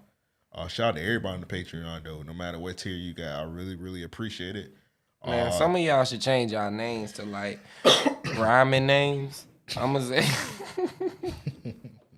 no. Yeah, change your name to Yellow so you can rhyme it with Carmelo, nigga. I don't know. Yeah. Sweater so we could sweater so these shits could be better. I try and like shuffle it sometimes. So, yeah, bro, you be fucking me up, bro. That's why I be keep you on your toes, man. But I be trying to put them back in order. Nobody else really shout out their Patreon supporters like you know what I'm saying? Shout y'all out, man. Yeah, and if Eric still want the smoke, he could get it. You know what I mean? Because Devin ran up out of here. Devin said he want to box him, bro. So I don't know, bro. Oh, okay. But shit, you know. Devin ready, bro. So you know who ain't been here. So yeah. I ain't gonna talk about that fight no more till it's happened, but it's gonna happen soon, guys. So just hold on. I think I knock him out.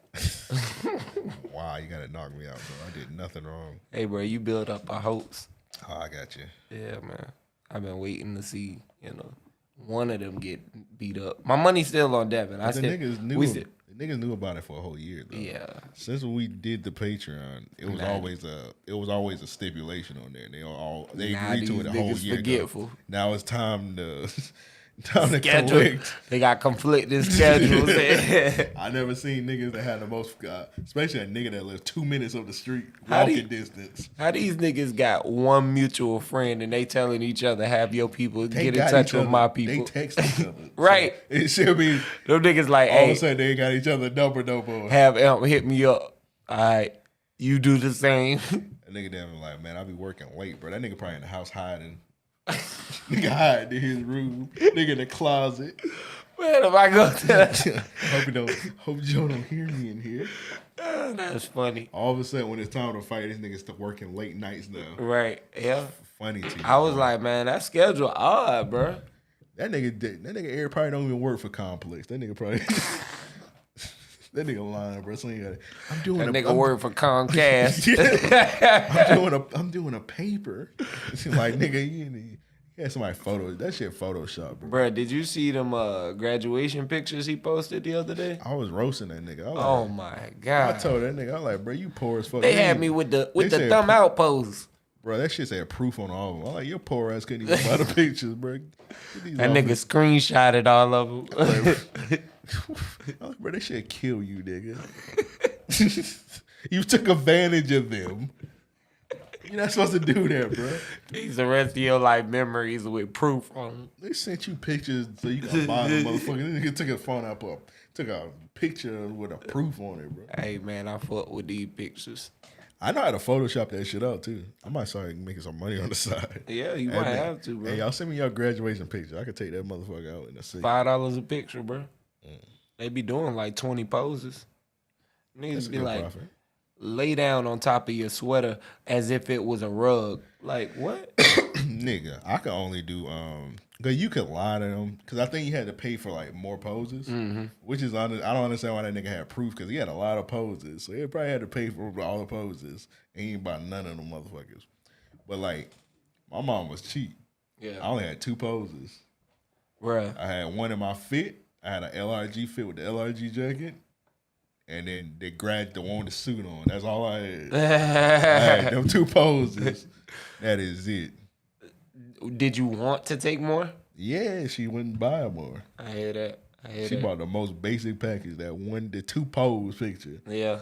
I seen some niggas on motorcycles and shit, on horses. I like, damn. Now when I graduated this year, when I did it, I got 1 shot and that shit was quick as ever. It was like, all right, get there, hold this. All right, you good. Let's go. That nigga probably just got that one where you get your diploma. Yep. And it looked like I already graduated or whatever. Yeah. So my mom, she asked me the other day. She was like, "Yo, you gonna take this?" Like, for what? It's on your graduation picture. Yeah. She like, yeah, get this out of here. Get out For memories. I was like, no. I remember Man, how I look. I'm dark as fuck. Like I'm black as night in my graduation picture, boy. Like, if I showed it to you, it's crazy. I got no facial hair. Like, man, bro, it's down bad. Yeah. So I try and keep that one under wraps. Do you have a bald head? Nah, it ain't bald. I swear you had a bald. It ain't bald. I remember you had posted a picture of you like in that shit. I like, It ain't bald. Bro, I swear your hair was bald, bro. It It ain't was like bald. skin bald, bro. Nah, you was major pain out My here, face was bald, bro. Like, even this is low. Well, nobody fucking, had beards back then like that because we was little kids. But I had facial, like I had scruff. You know what I'm saying? Like it fit the way I looked, and without it, bruh, I look crazy. Mind you, at that point, I'm 18 or 17 rather, 17 when I graduated. So I mean, I did have something on my face. Like I had a few strands enough. Bro, that's crazy, man. But that's it, man. Subscribe to our YouTube channel, youtube.com/Random Acts of Podcast. If you want to see the video versions of this, if you don't want to see our faces, you can always subscribe on we don't have everything. Spotify, Audio Apple Mac. Yeah, Audio Mac. SoundCloud. You name it. We would prefer you do audio. Do Audio Mac, bro. Yeah. It might be something in the works for us with Audio Mac. So just go ahead and do that, man. Go ahead and get them, run them numbers up. Run them Audio Mac numbers up. But yeah, shout out to them people at Audio Mac. But And if you do subscribe to the Patreon, go ahead and send us your graduation photos. Send me that, bro. Like, I'm gonna post Man, all fuck 3. you. I'm gonna post all 3 of ours. No, I'm not doing this. Nigga, my shit is bad too. All right, send me yours and we'll see. Nigga, you gotta make. I feel like I got embarrassing ones too. If you send me yours, we'll post all of our shit on the Patreon, so niggas can roast us. I think that would be good content, dog. Y'all know I don't mind it. I mean, I gotta go to my grandma's house because I think my grandma's the only one that got to graduate my shit. Yeah, I'm gonna send my one. I'm gonna post my one when I got the LRG. I used to have braids back then, so. The stitches in my head, nigga. I gotta ask Devin. I don't know. I'm assuming that nigga Devin shit probably in a Bible somewhere. Nigga, I'm Taco Fall Black in my graduation picture. Like I'm Boa Send me Black, that, bro. I'm gonna post it on the Patreon. So yeah, that's Patreon. Look out for our graduation pictures. Actually, yeah, I'm good at my mom. It's at my mom's house. I know exactly what my picture is. Oh man, this ain't. I ain't looking forward to this. We're gonna get roasted. I know I'm gonna get roasted bad, but fuck it, bro. Content, bro. Yeah. Hey, do you still got that picture of us in the parking lot in the ones? It's on my Facebook. Man, post that shit on the Patreon. At the time, that seemed like a good picture to take, right? Nigga was roasting us, bro. They were like, nigga, y'all split the package? Bruh, they killed. It really looked like we split that motherfucker. It really did, bro. I had on the new loves, you had on the old loves. One of them. Yep. I had a fit on for that. You was in like some khakis and a white tee or some shit like that, match it or whatever. And it was like, man, what the fuck? everybody like, y'all broke ass niggas split the package. Like, nah, that's not what we did. I got my whole package. I wear them tomorrow, bro. I'll show you. Like, all you gotta do is just. Man. I don't know, bro. I only seen you wear them yellow and black pair. But I'll post that on the Patreon. I'll post a couple of old pictures of us, like, so we get roasted on the Patreon. Yeah, that's coming. But that picture's on my Facebook. I'm gonna post that picture of me. I seen on my, cause I rarely go on Facebook. I got a picture of me in my karate gi. I'm gonna post that too on the Patreon. I'm just gonna post old pictures of everybody. I'm trying to get a collection. We just get roasted on the Patreon. I'm for that. Yeah. It's gonna be funny, bro. So be prepared for the suits. Y'all look out for that. It's Suitoba, baby. Hey, Suitopa's still going, man.